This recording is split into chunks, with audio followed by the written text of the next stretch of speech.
الحمد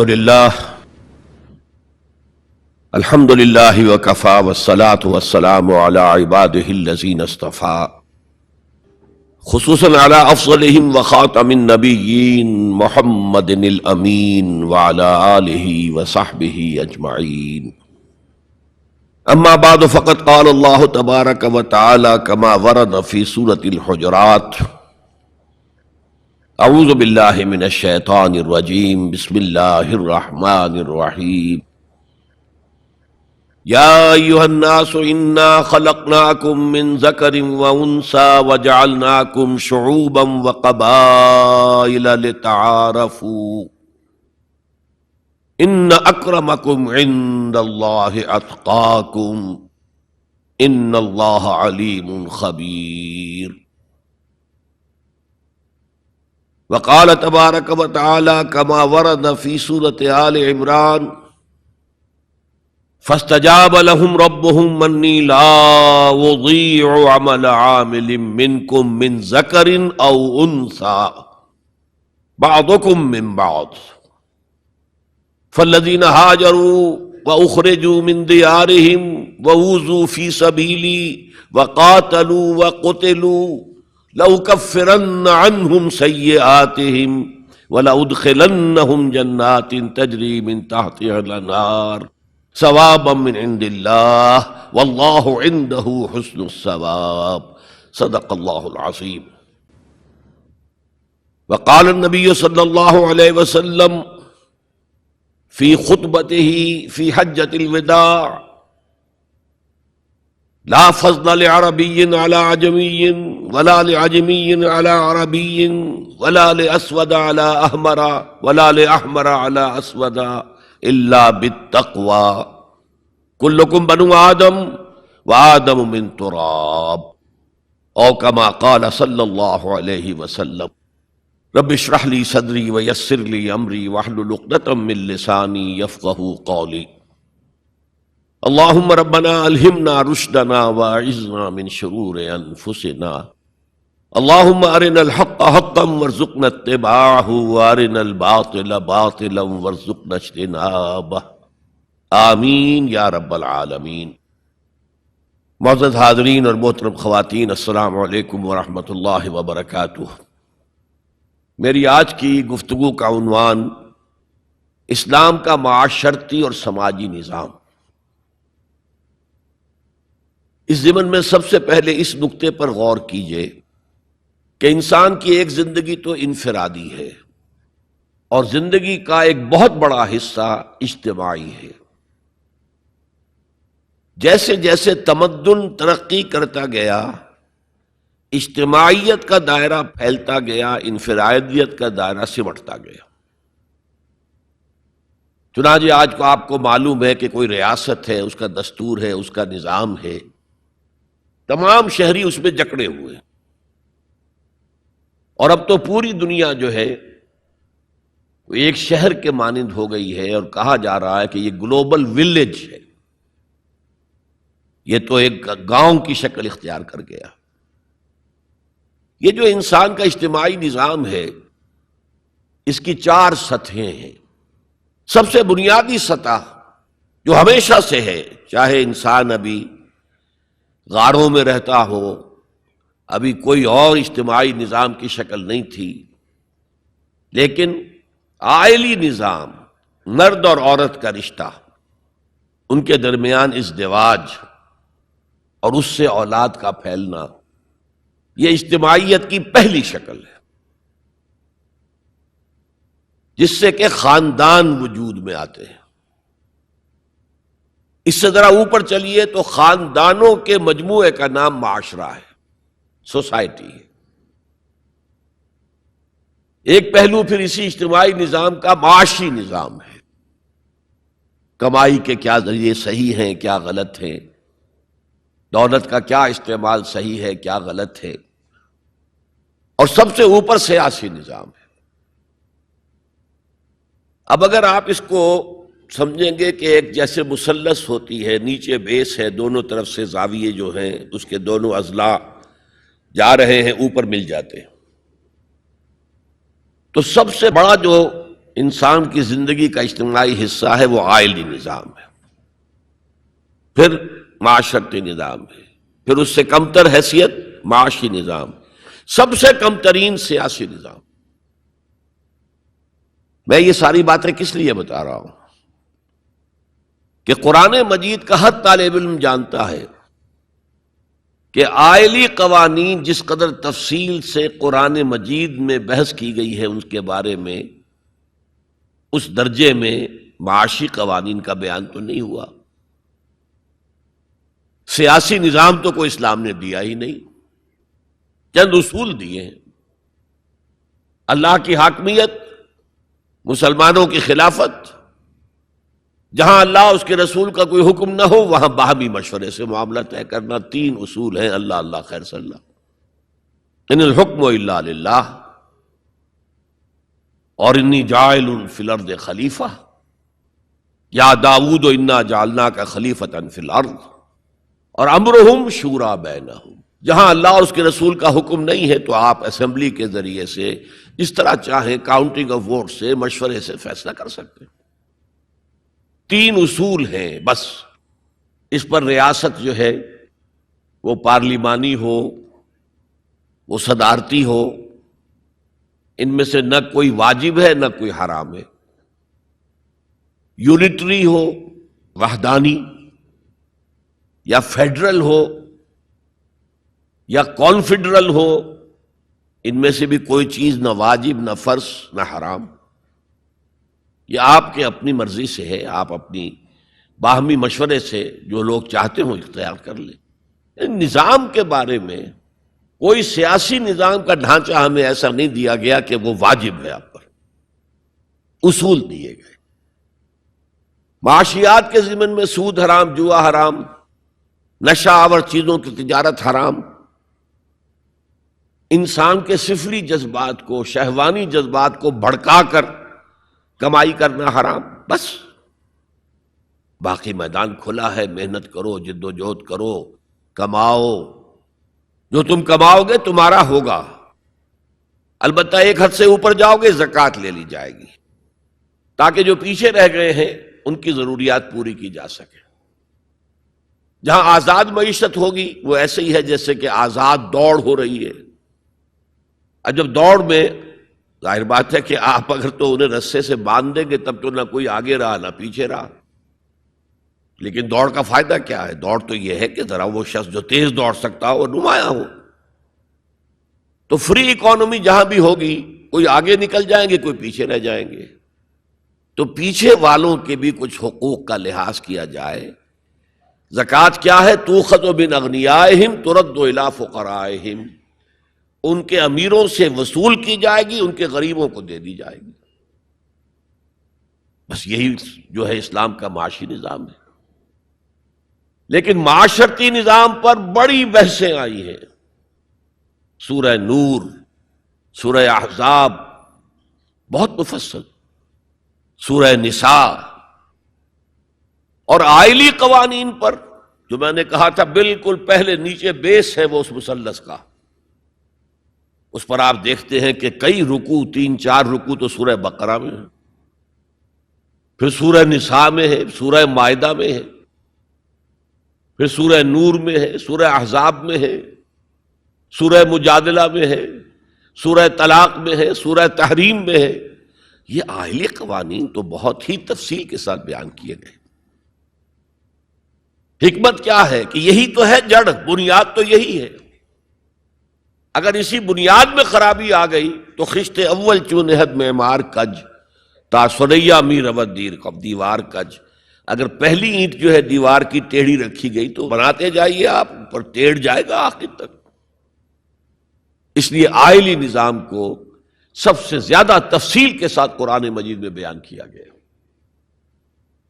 اب دوسرا نقطہ دیکھیے، اسلام کے معاشرتی نظام کا جو اصل الاصول ہے، پہلی بنیادی بات جو ہے وہ کیا ہے؟ تمام انسان مرتبے میں برابر ہیں، پیدائشی طور پر کوئی انسان افضل نہیں، کوئی ارذل نہیں، کوئی اونچا نہیں، کوئی نیچا نہیں، پیدائشی طور پر اونچ نیچ ہوگی، وہ ہوگی ایکوائرڈ کریکٹرز کی وجہ سے، جو آپ نے حاصل کیا۔ آپ نے علم زیادہ حاصل کیا، آپ کی ایک عزت ہو جائے گی۔ آپ میں تقوی زیادہ ہے، خدا ترسی زیادہ ہے، آپ کی عزت کی جائے گی۔ آپ خادم خلق ہیں، آپ کی عزت کی جائے گی۔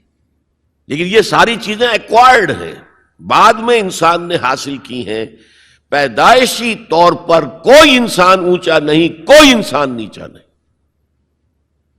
یہ بڑا انقلابی پیغام ہے قرآن کا، اور یہ سمجھیے کہ پورے عالم انسانیت کے لیے، میں ابھی گواہی بھی آپ کے سامنے پیش کروں گا کہ عالم انسانیت میں پہلی مرتبہ یہ پیغام اسلام نے دیا۔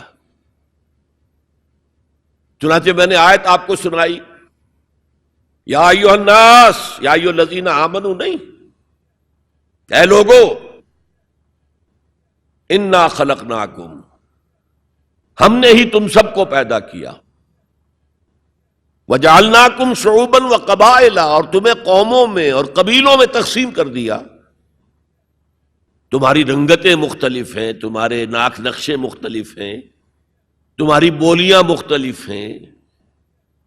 جعلناکم شعوبا وقبائل لتعارفوا، یہ صرف تعارف کے لیے ہے، یہ کوئی معیار نہیں ہے کہ یہ بلند ہے وہ کم ہے، فلاں نسل جو ہے اونچی ہے، فلاں نسل نیچی ہے، گورے جو ہیں اونچے ہیں اور کالے جو ہیں نیچے ہیں، یا مرد اونچے ہیں اور عورتیں نیچی ہیں۔ پیدائشی طور پر تمام انسان بالکل مساوی۔ اس اصول پر ہم نے بھی زیادہ غور نہیں کیا ہے۔ آپ جس معاشرے میں ہیں، یہاں پیدائشی طور پر برہمن اونچا ہے، شودر تو نیچا ہے۔ ویسے کوشش ہو رہی ہے، معاشرتی سطح پر کوشش ہو رہی ہے، قانونی سطح پر کوشش ہو رہی ہے کہ ان تصورات کو ختم کیا جائے۔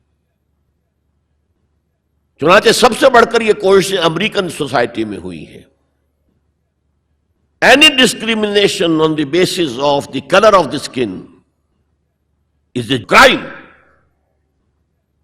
قانونی اور دستوری طور پر جتنا کچھ ہو سکتا تھا اس معاملے میں وہ امریکہ نے کیا ہے، لیکن آج بھی امریکہ میں کالے اور گورے کے درمیان دلی طور پر منافرت ہے۔ دلوں کو تو قانون نہیں بدل سکتا، قانون تو آپ کے ظاہر پر حکمرانی کر سکتا ہے، اور میں سمجھتا ہوں کہ یہ کریڈٹ دیا جانا چاہیے، انہوں نے غلامی کے خاتمے کے لیے جنگ لڑی ہے، اور ان کے ہاں ڈسکریمنیشن بالکل ختم ہے، قانوناً بہت بڑا جرم ہے۔ پھر بھی حالات کیا ہیں؟ اگر کسی گوروں کی آبادی میں کوئی کالا افرو امریکن آ کر مکان خرید لیتا ہے تو اس آبادی میں جائیداد کی قیمت ایک دم گر جاتی ہے۔ اب وہ سارے گورے وہاں سے بیچ کے اپنے گھر باہر جا کے ٹاؤن شپس علیحدہ آباد کر لیتے ہیں، ان کے ساتھ رہنے کو تیار نہیں ہے۔ کون سا قانون روکے گا انہیں اس سے کہ آپ اپنا مکان نہیں بیچ سکتے، آپ کو یہیں رہنا پڑے گا؟ یہ تو کوئی بات نہ ہوئی۔ چنانچہ جو حضرات امریکہ آتے جاتے رہتے ہیں ان کے علم میں ہے کہ ہر بڑے شہر کا جو ڈاؤن ٹاؤن ہے وہ افرو امریکنز کے قبضے میں ہے۔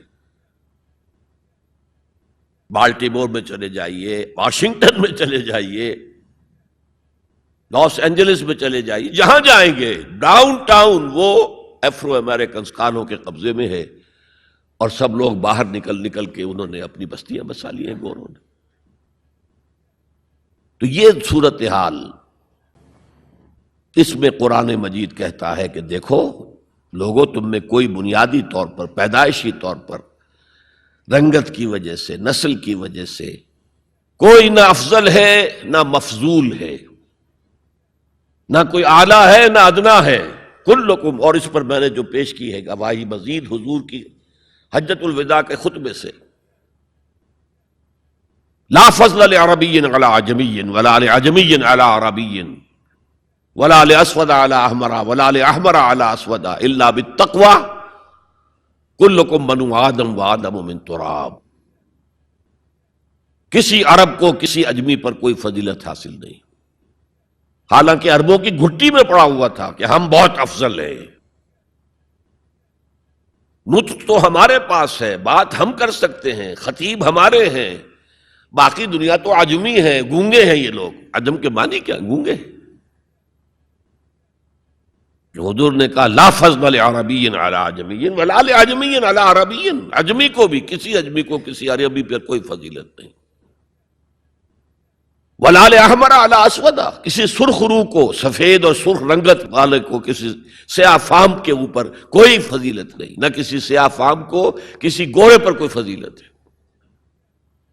میں نے شروع میں جب میں حدیث پڑھتا تھا تو میں حیران ہوتا تھا کہ کیا کوئی کالے بھی یہ سمجھتے ہیں کہ ہم گوروں سے افضل ہیں؟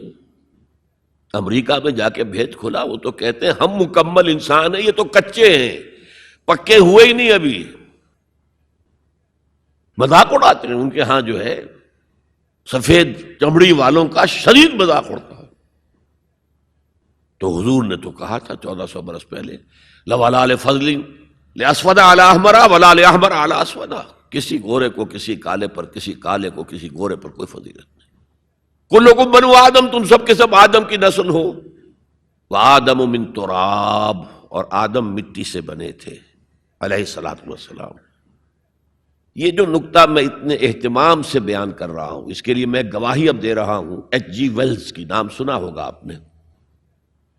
وہ زیادہ مشہور تو ہے سائنٹیفک فکشن کے معاملے میں. اس نے اپنے زمانے میں ایسی کہانیاں لکھی، ایسے افسانے لکھے جو آنے والے دور میں سائنس کے جب کہ عروج ہونے والا تھا تو واقعات کے طور پر سامنے آنے والے تھے. Scientific fiction,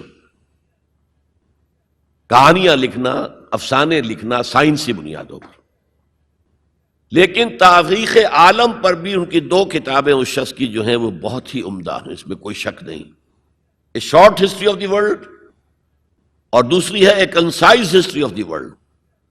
concise history of the world میں پہلے میں یہ بیان کر دوں کہ اس نے حضور پر بڑے کیچڑ اچھالا ہے. شاطم رسول جیسے آج رشدی ہے یا بنگالی جو ہے تسلیمہ نسرین ہے، یا ایک اور بھی اٹھ کر آ گئی ہے اب، جس طرح وہ کیچڑ اچھالتے ہیں، جس طرح وہ حملے کرتے ہیں، رقیق حملے کرتے ہیں، ایسے ہی ایچ جی ویلز نے بھی کیے ہیں. یہ میں کس لیے بتا رہا ہوں؟ تاکہ یہ بات جو ہے واضح ہو جائے کہ وہ عقیدت مند نہیں ہے، حضور کا دشمن ہے. اور عربی کی ایک کہاوت یہ ہے کہ الفضل ما شہدت بہ الاعداء، دوست اور عقیدت مند تو تعریف کریں گے. کیا کسی مسلمان کے لیے ممکن ہے کہ حضور کی تعریف نہ کرے؟ بلکہ وہ نعتیں پڑھتے ہوئے غلوف بھی کر جائیں گے، کہیں سے کہیں پہنچا دیں گے. ہاں اگر دشمن تعریف کرے تو وہ بات ہے کہ جو قابل غور ہے. میں نے اس لیے اسٹیبلش کیا دشمن ہے، دوست نہیں ہے، عقیدت مند نہیں ہے.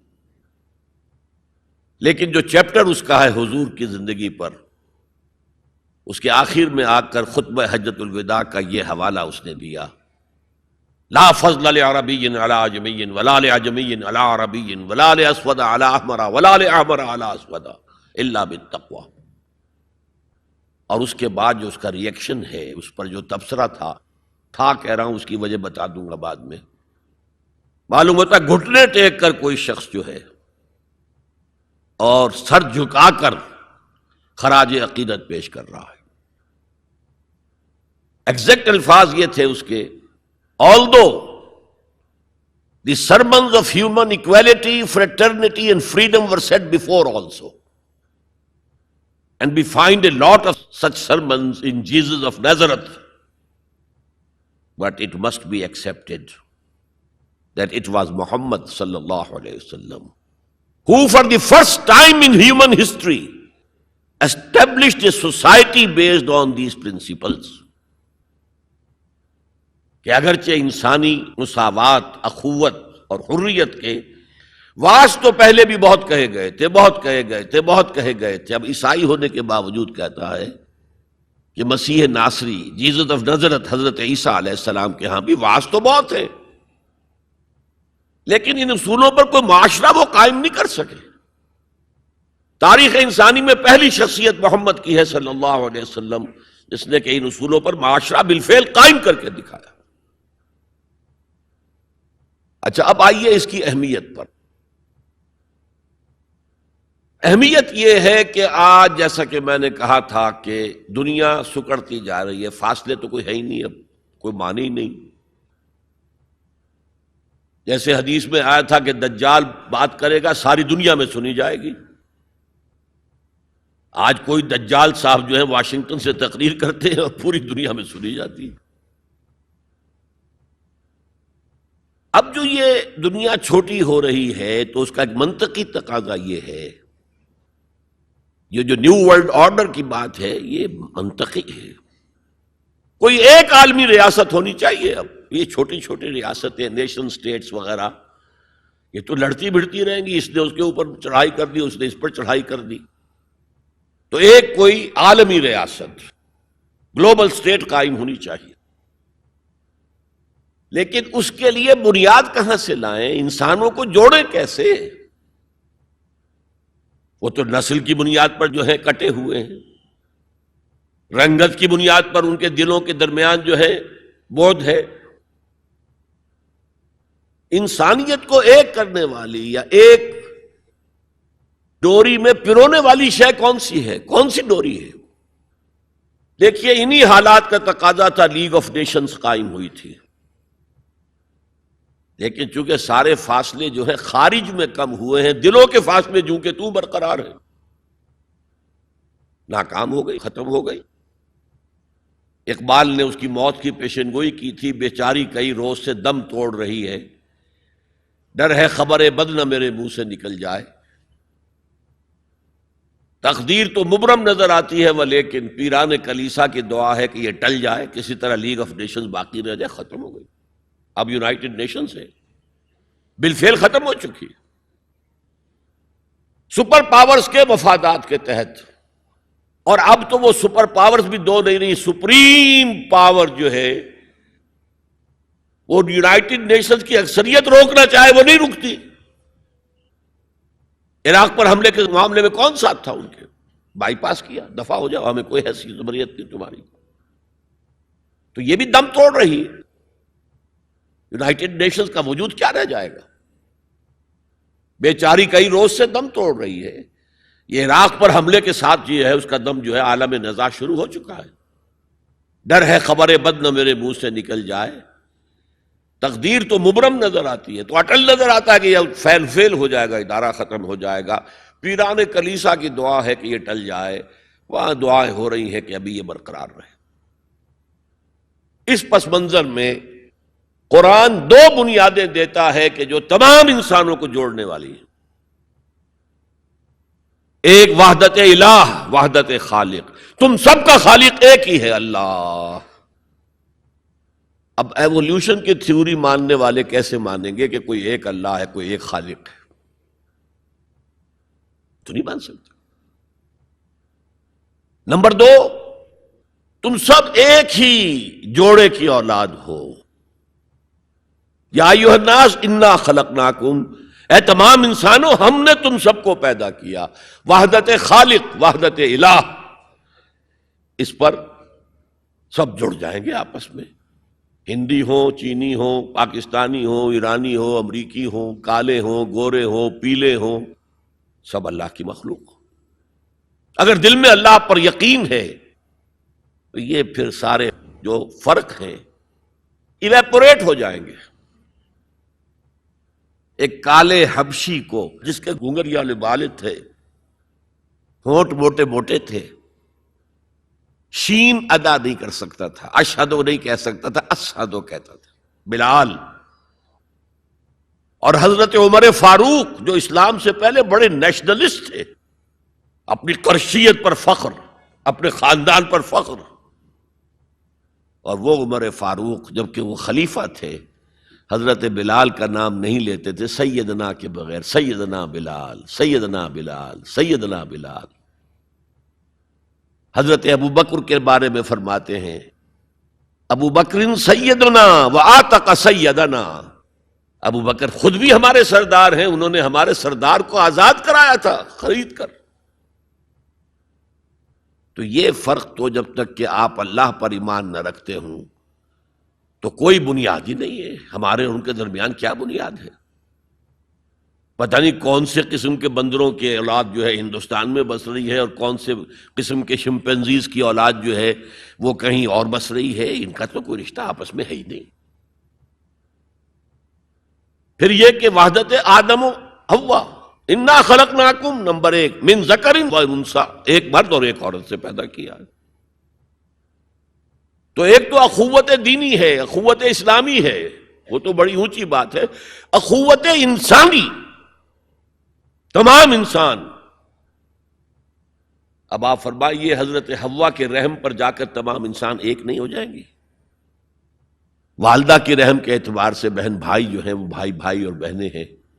دادی کے اس پر جائیے تو وہ ایک بڑا کنبہ وجود میں آ جائے گا. چچا تائے کی ساری اولاد اس میں مل جائے گی، اور اسی طریقے سے خالاؤں کی اور پھپھیوں کی اولاد شامل ہو جائے گی. اس سے آگے جائیے، اس سے آگے جائیے، سب جا کر آدم اور حوا پر جمع ہو جائے گی. تو آج جو زمانے کا تقاضا ہے کہ یہ فاصلے کم ہو، نوع انسانی جمع ہو، ایک وحدت ہو جائے، وہ تقاضا صرف اسلام کی بنیاد پر طے ہو سکتا ہے، پورا ہو سکتا ہے. کسی اور کے پاس اس کے لیے کوئی بنیاد نہیں. میں نے کہا تھا نا کہ کسی کالے کو گورے پر نہیں، کوئی گورے کو کالے پر فضیلت نہیں. ساتھ ہی کہا تھا مرد کو عورت پر کوئی فضیلت نہیں. مرد اونچا اور عورت نیچی نہیں ہے. شرف انسانیت کو دونوں ایکولی شیئر کرتے ہیں، وہ بھی ہیومن بینگ، وہ بھی ہیومن بینگ. سورہ آل عمران کے آخر میں ایک لمبی دعا آئی ہے، ربنا اننا سمعنا منادیا ینادی للایمان ان آمنوا بربکم فآمنا. اے رب ہمارے، ہم نے ایک پکارنے والے کی پکار کو سنا کہ وہ ایمان کی صدا لگا رہا ہے، ایمان کی ندا لگا رہا ہے صلی اللہ علیہ وسلم کہ اپنے رب پر ایمان لاؤ. تو ہم ایمان لے آئے. ربنا فاغفر لنا ذنوبنا وکفر عنا سیئاتنا. تو پروردگار ہمارے گناہ بخش دے اور ہم سے ہماری برائیوں کو دور کر دے.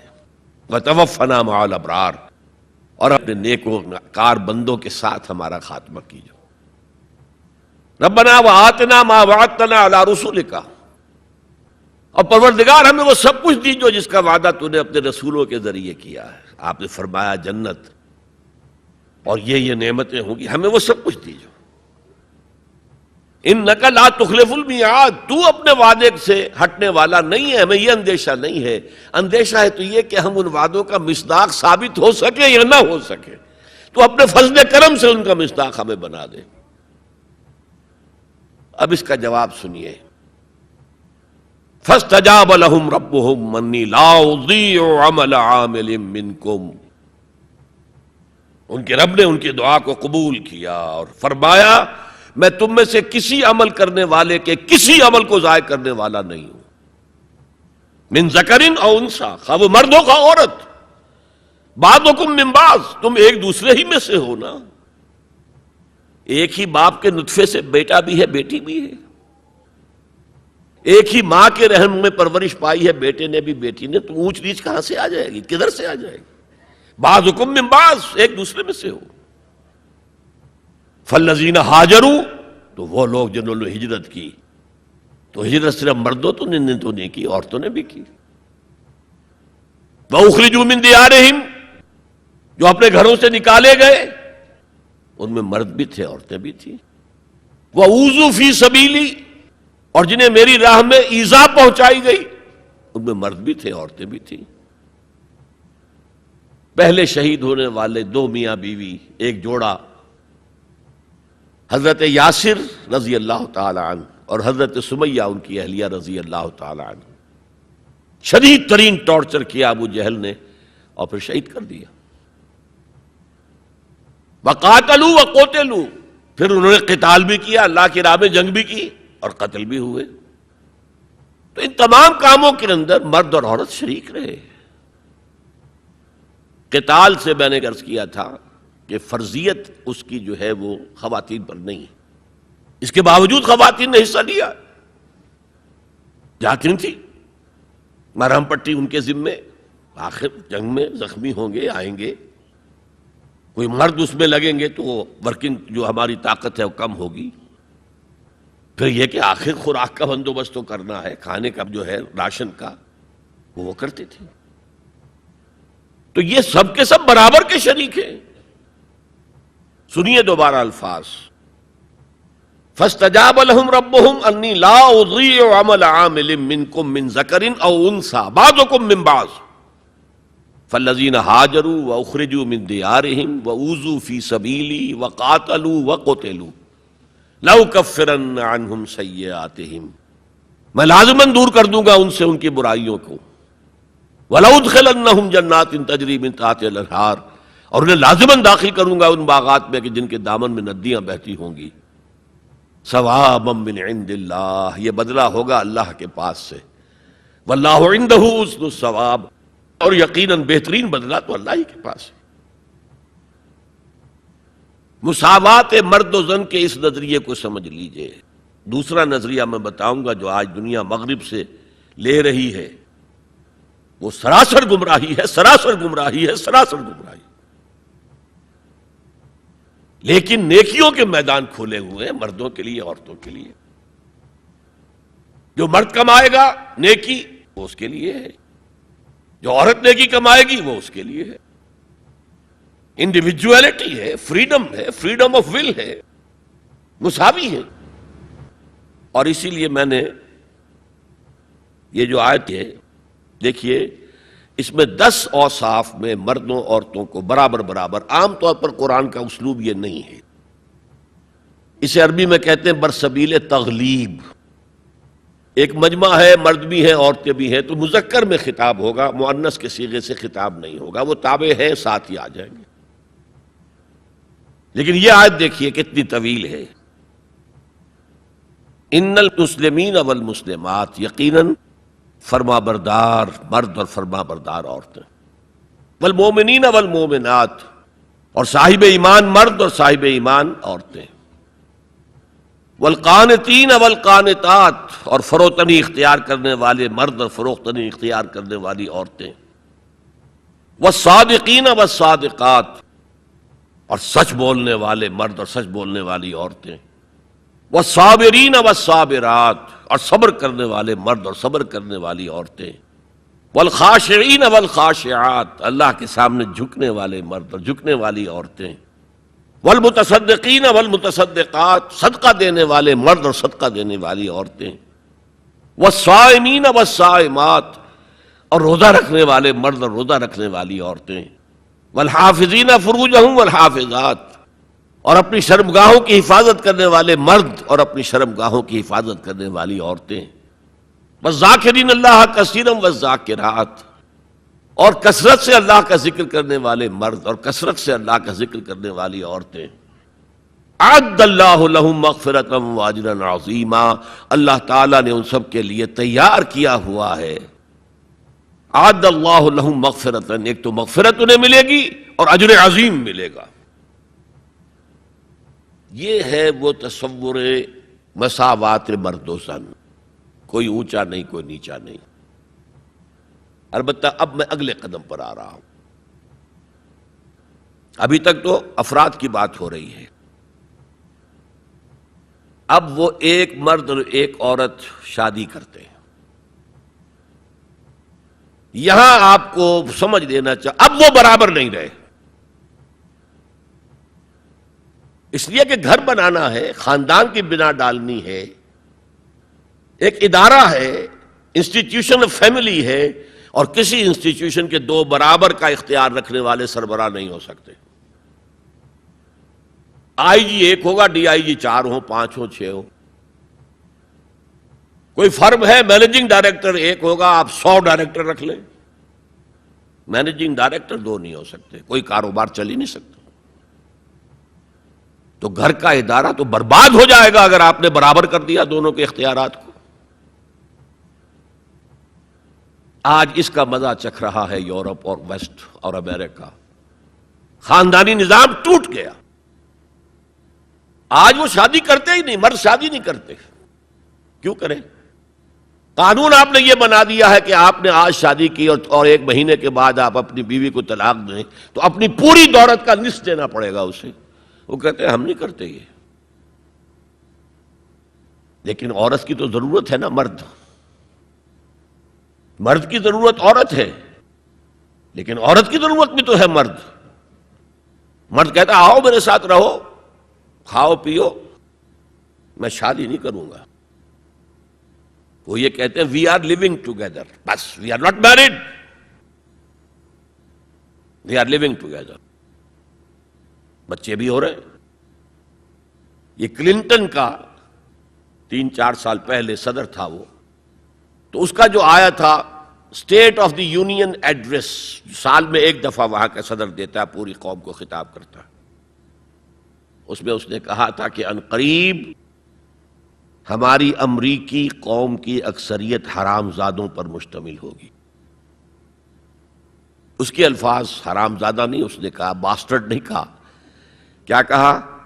Born without any wedlock. ماں باپ کے درمیان کوئی شادی کا بندھن ہے ہی نہیں اور بچے پیدا ہو رہے ہیں. یہی تو حرامی کہلاتے ہیں ہمارے ہاں. حرام زادہ کسے کہتے؟ اور یہودیوں نے حضرت مسیح کو کیوں کہا حرام زادہ؟ ان کا کہنا یہ ہے، جھوٹ ہے، بکواس ہے، لیکن کہنا یہ ہے کہ حضرت مریم سلام علیہا کا رشتہ تو ہو گیا تھا، نجار یوسف نجار ایک بڑھئی تھا، اس سے رشتہ ہو گیا تھا، لیکن ابھی وداعی نہیں ہوئی تھی کہ انہوں نے تعلق زن و شوق قائم کر لیا، تو یہ تو حرام کام ہوا، زنا ہوا، تو ولد الزنا ہے. بہرحال خاندان کا ادارہ تلپٹ ہو کر رہ گیا ہے. بنیادی طور پر اس کے لیے آئلی قوانین جو قرآن نے دیے. میں نے بارہا کہا کہ میں مسلمانہ نے بھارت کو سلام کرتا. انہوں نے اپنی آئلی قوانین میں آج تک کوئی دخل اندازی نہیں ہونے دی، جبکہ ہمارا حال یہ ہے کہ 1962 میں ایک ڈکٹیٹر، خود ساختہ فیلڈ مارشل، اس نے آئلی قوانین کا آرڈیننس نافذ کیا، جس کو سب نے کہا، شیعہ، سنی، دیوبندی، بریلوی، اہل حدیث، جماعت اسلامی، سب نے کہا یہ غلط ہے اسلام کی روح سے، لیکن کوئی تحریک نہیں چلائی. جان تو کیا دینی تھی، کسی کے نکسیر تک نہیں پھوٹی. وہ آرڈیننس سے قانون بن گیا، اور ضیاء الحق صاحب 11 سال تک اسلام اسلام اسلام اسلام پکارتے چلے گئے، اس آرڈیننس کو ہاتھ نہیں لگایا. قوانین جو کے تو رہے، یہاں تک کہ انہوں نے فیڈرل شریعت کورٹ قائم کی اور کچھ حسن کا ظن میرے بارے میں ہو گیا تھا، مجھے اپنی شورا کا رکن بنایا. پہلے انہوں نے وزارت پیش کی تھی مرکزی، میں نے کہا نہیں جناب، میں ایک تو اس کا اہل نہیں ہوں، کبھی ان میدانوں میں گیا ہی نہیں، حکومت کے کوریڈورز میں میرا آنا جانا نہیں ہے، میں اس کا اہل نہیں ہوں. ثانیاً اصل حکومت فوج کی ہے، آپ نے ہمیں کرنے کچھ نہیں دینا، اور الزام ہم پر آئے گا. یہ ناکام ہوگا، اس لیے کہ اس سے پہلے کی ایک منسٹری تھی جس میں جماعت اسلامی اور جمعیت علماء اسلام کے وزراء تھے، اور ان دونوں کو داغدار کر کے اس نے نکال باہر کیا تھا. یہ کوئی کام نہیں کر سکے. بھائی کام تم کرنے دو تو کرے. تم تو کہتے ہو میری کانسٹیچوئنسی تو فوج ہے، یہ تو فوج کو راضی رکھنا ہے. بہرحال میں نے ان سے کہا تھا یہ ہے 2 جولائی سن 82 کی بات. میں نے کہا آپ اپنے ماتھے پر کلنک کا ٹیکا لیے پھر رہے ہیں. اور مجھے خیال بھی آیا کہ میں نے یہ کیا کیا، یہ تو میں نے تو محاورہ استعمال کیا تھا. ان کی پیشانی پر محراب تھا. میں نے سوچا یہ ناراض ہو نہیں ہوا، وہ اس معاملے میں بہت ٹھنڈے آدمی تھے، بہت متحمل مزاج. کہلے کیوں کہہ رہے ہیں آپ یہ؟ میں نے کہا دیکھیے آپ نے فیڈرل شریعت کورٹ بنائی، اس میں اپنے ہینڈ پکڈ علماء رکھے. تقی عثمانی کس کا چوائس ہے؟ آپ کا. پیر کرم شاہ کس کا چوائس ہے؟ آپ کا. ملک غلام علی کس کا چوائس ہے؟ آپ کا. اور اس کورٹ کے بھی ہاتھ باندھ دیے. ویسے تو یہ 2 بیڑیاں پہنائی تھی اور 2 ہتھکڑیاں، لیکن میں اس وقت اپنی گفتگو کے حوالے سے صرف ایک کا ذکر کر رہا ہوں، آئلی قوانین پر بھی آپ کوئی بات نہیں کر سکتے۔ میں نے کہا یہ کیا؟ یہ تو انگریز نے نہیں چھیڑے تھے ہمارے، اور بھارت کا مسلمان آج تک اس کی حفاظت کر رہا ہے۔ میں نے کہا دیکھیے یہ غلام احمد پرویز نے بنوائے تھے جو منکر حدیث تھا، اور اس کا اثر تھا چونکہ وہ گورنمنٹ آف پاکستان میں ڈپٹی سیکریٹری تھا کسی مرکزی محکمے میں، وہ اس کے زیر اثر جو ہے ایوب خان نے وہ قوانین بنائے۔ اور میں نے کہا ضیاء الحق سے کہ وہ بھی زندہ ہے، ابھی زندہ تھے وہ عدالت میں آئے ثابت کر دیں کہ کتاب و سنت کے خلاف کوئی چیز اس میں نہیں ہے، میں خوش، میرا خدا خوش۔ میں یہ تو نہیں کہتا کہ جو میں کہوں وہ آپ کریں، لیکن آپ نے عدالت کے ہاتھ کیوں بند کیے؟ کہنے لگے کہ پھر ان خواتین کو کون مطمئن کرے گا؟ میں نے کہا اگر آپ کا سوچ کا انداز یہی ہے تو یہ میرا استعفیٰ حاضر ہے، میں آپ کی شورا میں نہیں بیٹھ سکتا، استعفیٰ دے کر آگے۔ میں جو حوالے سے بات کر رہا تھا وہ یہ کہ جب یہاں وہ ایجیٹیشن ہوا ہے، اور میں دلی میں تھا اور میں نے انگریزی اخبار میں فوٹو دیکھا تھا کہ جس قدر عظیم ایک جلسہ بمبئی میں ہوا تھا، کیپشن یہ تھا اخبار میں، اے میمتھ گیدرنگ آف بامبے مسلمز، میمتھ، اور اس میں ظاہر بات ہے ایجیٹیشن کے اندر جانیں بھی دینی پڑی، سب کچھ ہوا۔ پھر حکومت نے گھٹنے ٹیک دیے کہ نہیں؟ اور صرف گھٹنے نہیں ٹیکے، راجیو کی یہ تقریر لوک سبھا کی ریکارڈ پر ہے کہ میں نے تو اس سے پہلے کبھی مطالعہ نہیں کیا تھا، اب اس مسئلے پر مطالعہ کیا ہے تو میں نے دیکھا ہے کہ جتنے حقوق اسلام نے عورت کو دیے کسی مذہب نے نہیں دیے۔ یہ بات ہے جو اسے ماننی پڑی، لیکن برابر آپ کر دیں گے تو خاندان کا ادارہ ختم ہو جائے گا۔ اسی لیے فرمایا گیا الرجال قوامون علی النساء فالصالحات قانتات حافظات للغیب بما حفظ اللہ۔ مرد حاکم ہیں عورتوں پر، نیک بیویاں وہ ہیں جو اپنے شوہروں کی اطاعت کرتی ہیں۔ ظاہر بات ہے کہ کوئی رائے ہے، اختلاف رائے ہو گیا ہے شوہر اور بیوی میں، بیوی دلیل سے سمجھا لے، اپیل سے سمجھا لے، جس طرح بھی سمجھا لے، منوا لے، ٹھیک ہے، اور نہیں تو اسے شوہر کی بات ماننی پڑے گی۔ فالصالحات قانتات، وہی لفظ جو ابھی آپ نے پڑھا، قانتین بالقانتات، فرما بردار مرد اور فرما بردار عورتیں۔ تو نیک بیویاں تو وہ ہیں جو اپنے شوہروں کی اطاعت گزار ہیں، اس سے وہ بانڈ جو ہے مضبوط رہتا ہے۔ پھر اسلام نے اتنا منصفانہ نظام کیا ہے قائم۔ میں نے آپ کے سامنے اقبال کا ایک مصرع پڑھا تھا، وہ جو ابلیس نے کہا کہ عصر حاضر کے تقاضاؤں سے ہے لیکن یہ خوف ہو نہ جائے آشکارا شر پیغمبر کہیں۔ زمانے کا تقاضا، یہ زمانہ ادھر جا رہا ہے، مجھے خطرہ ہے اسلام آئے گا جو آج بش کو خطرہ ہے، آئے گا چاہے اس سے پہلے لاکھوں مسلمان قتل ہو جائیں، چاہے اس سے پہلے کروڑوں مسلمان قتل ہو جائیں۔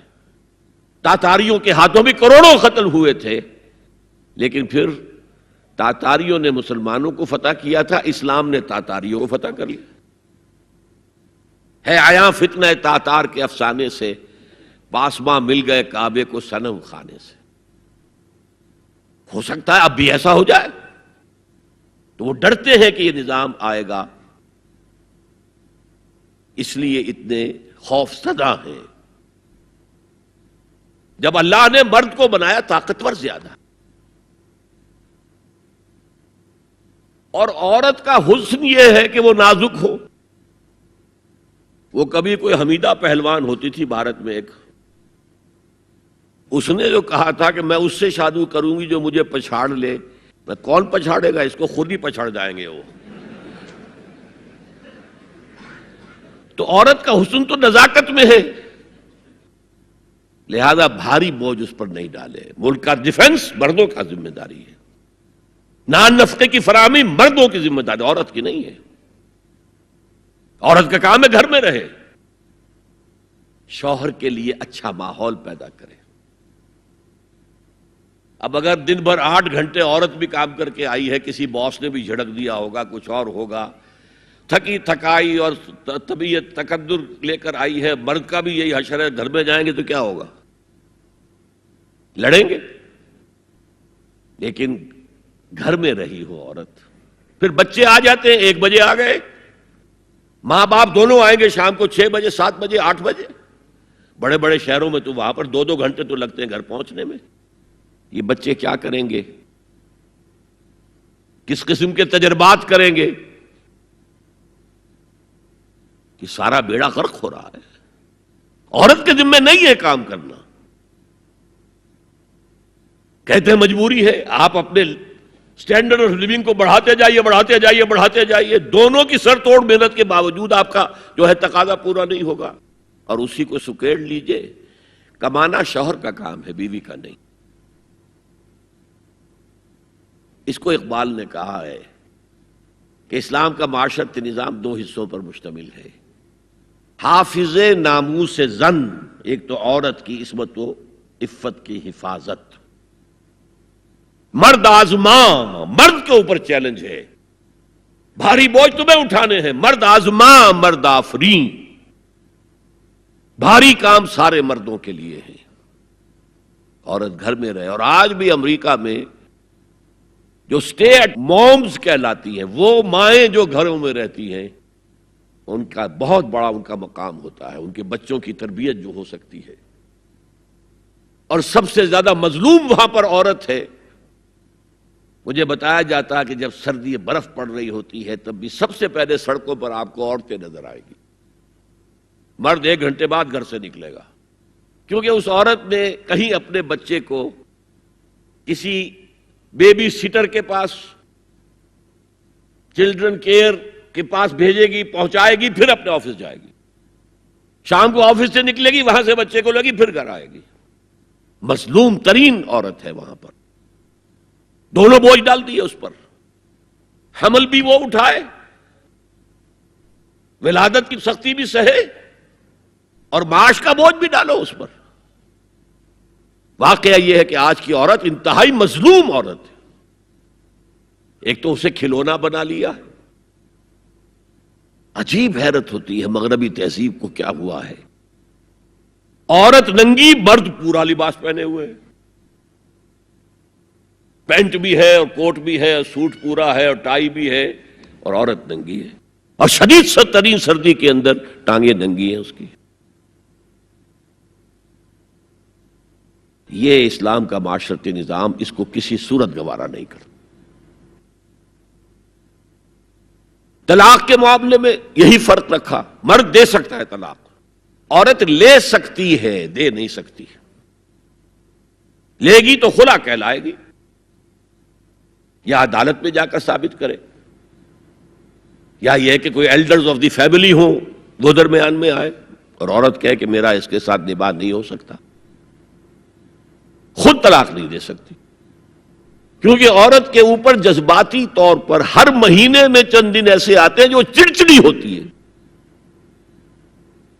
اس چڑچڑے پن میں وہ کچھ بھی کر بیٹھے. اسے طلاق کا حق نہیں دیا. مرد کو حق حاصل ہے. ہاں اگر ناحق طلاق دے گا اللہ کے ہاں پکڑا جائے گا. یہ بات جو ہے مرد اور عورت کو برابر کے طلاق کے حقوق، یہ بھی خاندان کی جڑ کھودنے کے مترادف ہے. اچھا، بیٹے اور بیٹی میں وراثت کا فرق ہے. کیوں؟ بیٹا شادی کرے گا تو مہر دے گا، لڑکی شادی کرے گی تو مہر لے گی. حالانکہ ضرورت لڑکی کو لڑکے کی ہے، لڑکے کو لڑکی کی ہے، دونوں کی ضرورت تو برابر ہے. لڑکا مہر دے اور لڑکی لے. کیوں؟ تاکہ یہ معلوم ہو کہ یہ سربراہ ہے، حافظ ناموس زن، مرد آزماں، مرد کی ذمہ داری ہے. یہ بھی ہمارا بڑا سوشل فنکشن ہے، بہت بڑا. اور اس میں فضول خرچیاں ہو رہی ہیں. حرام کی کمائی ہوئی کمائی جو ہے وہ پانی کی طرح بہائی جاتی ہے. ابھی مجھے ایک صاحب نے بتایا کہ ممبئی میں 2 شادیاں ہوئی ہیں مسلمانوں میں. ایک میں 1.5 کروڑ روپیہ خرچ ہوا، ایک میں 80 لاکھ خرچ ہوا. ہم نے وہاں اصلاحی تحریک شروع کی. ضیاء الحق صاحب نے بھی کوشش کی تھی، آرڈیننس پاس کیا تھا، لیکن یہ چیزیں قانون سے نہیں. آپ کہیں کہ کسی دعوت میں 50 سے زیادہ مہمان نہیں آئیں گے، وہ 100 آ گئے تو زیادہ زیادہ یہ ہوگا پولیس والوں کو رشوت کا کھاتا کھل گیا، جو یہ پیسے لے جائیے صاحب. کبھی کبھی وہ پکی پکائی دیگیں لے جا کے اپنے تھانے میں بیٹھ کے کھاتے تھے. لیکن قانون سے نہیں بدلتا مزاج. ہم نے کیا طے کیا؟ دیکھو یہ ہے چٹان کی بنیاد. آپ کو بڑی اونچی بلڈنگ بنانی ہو تو دیکھنا پڑتا ہے چٹان نیچے بنیاد زمین کیسی ہے. تو بنیاد کیا ہے؟ آپ سادگی کرو سادگی کرو سادگی کرو، یہ واسطہ بے معنی ہے بالکل. اس لیے کہ غریب کی سادگی کچھ اور ہے، امیر کی سادگی کچھ اور ہے. سادگی کے ایک معنی تو نہیں ہے.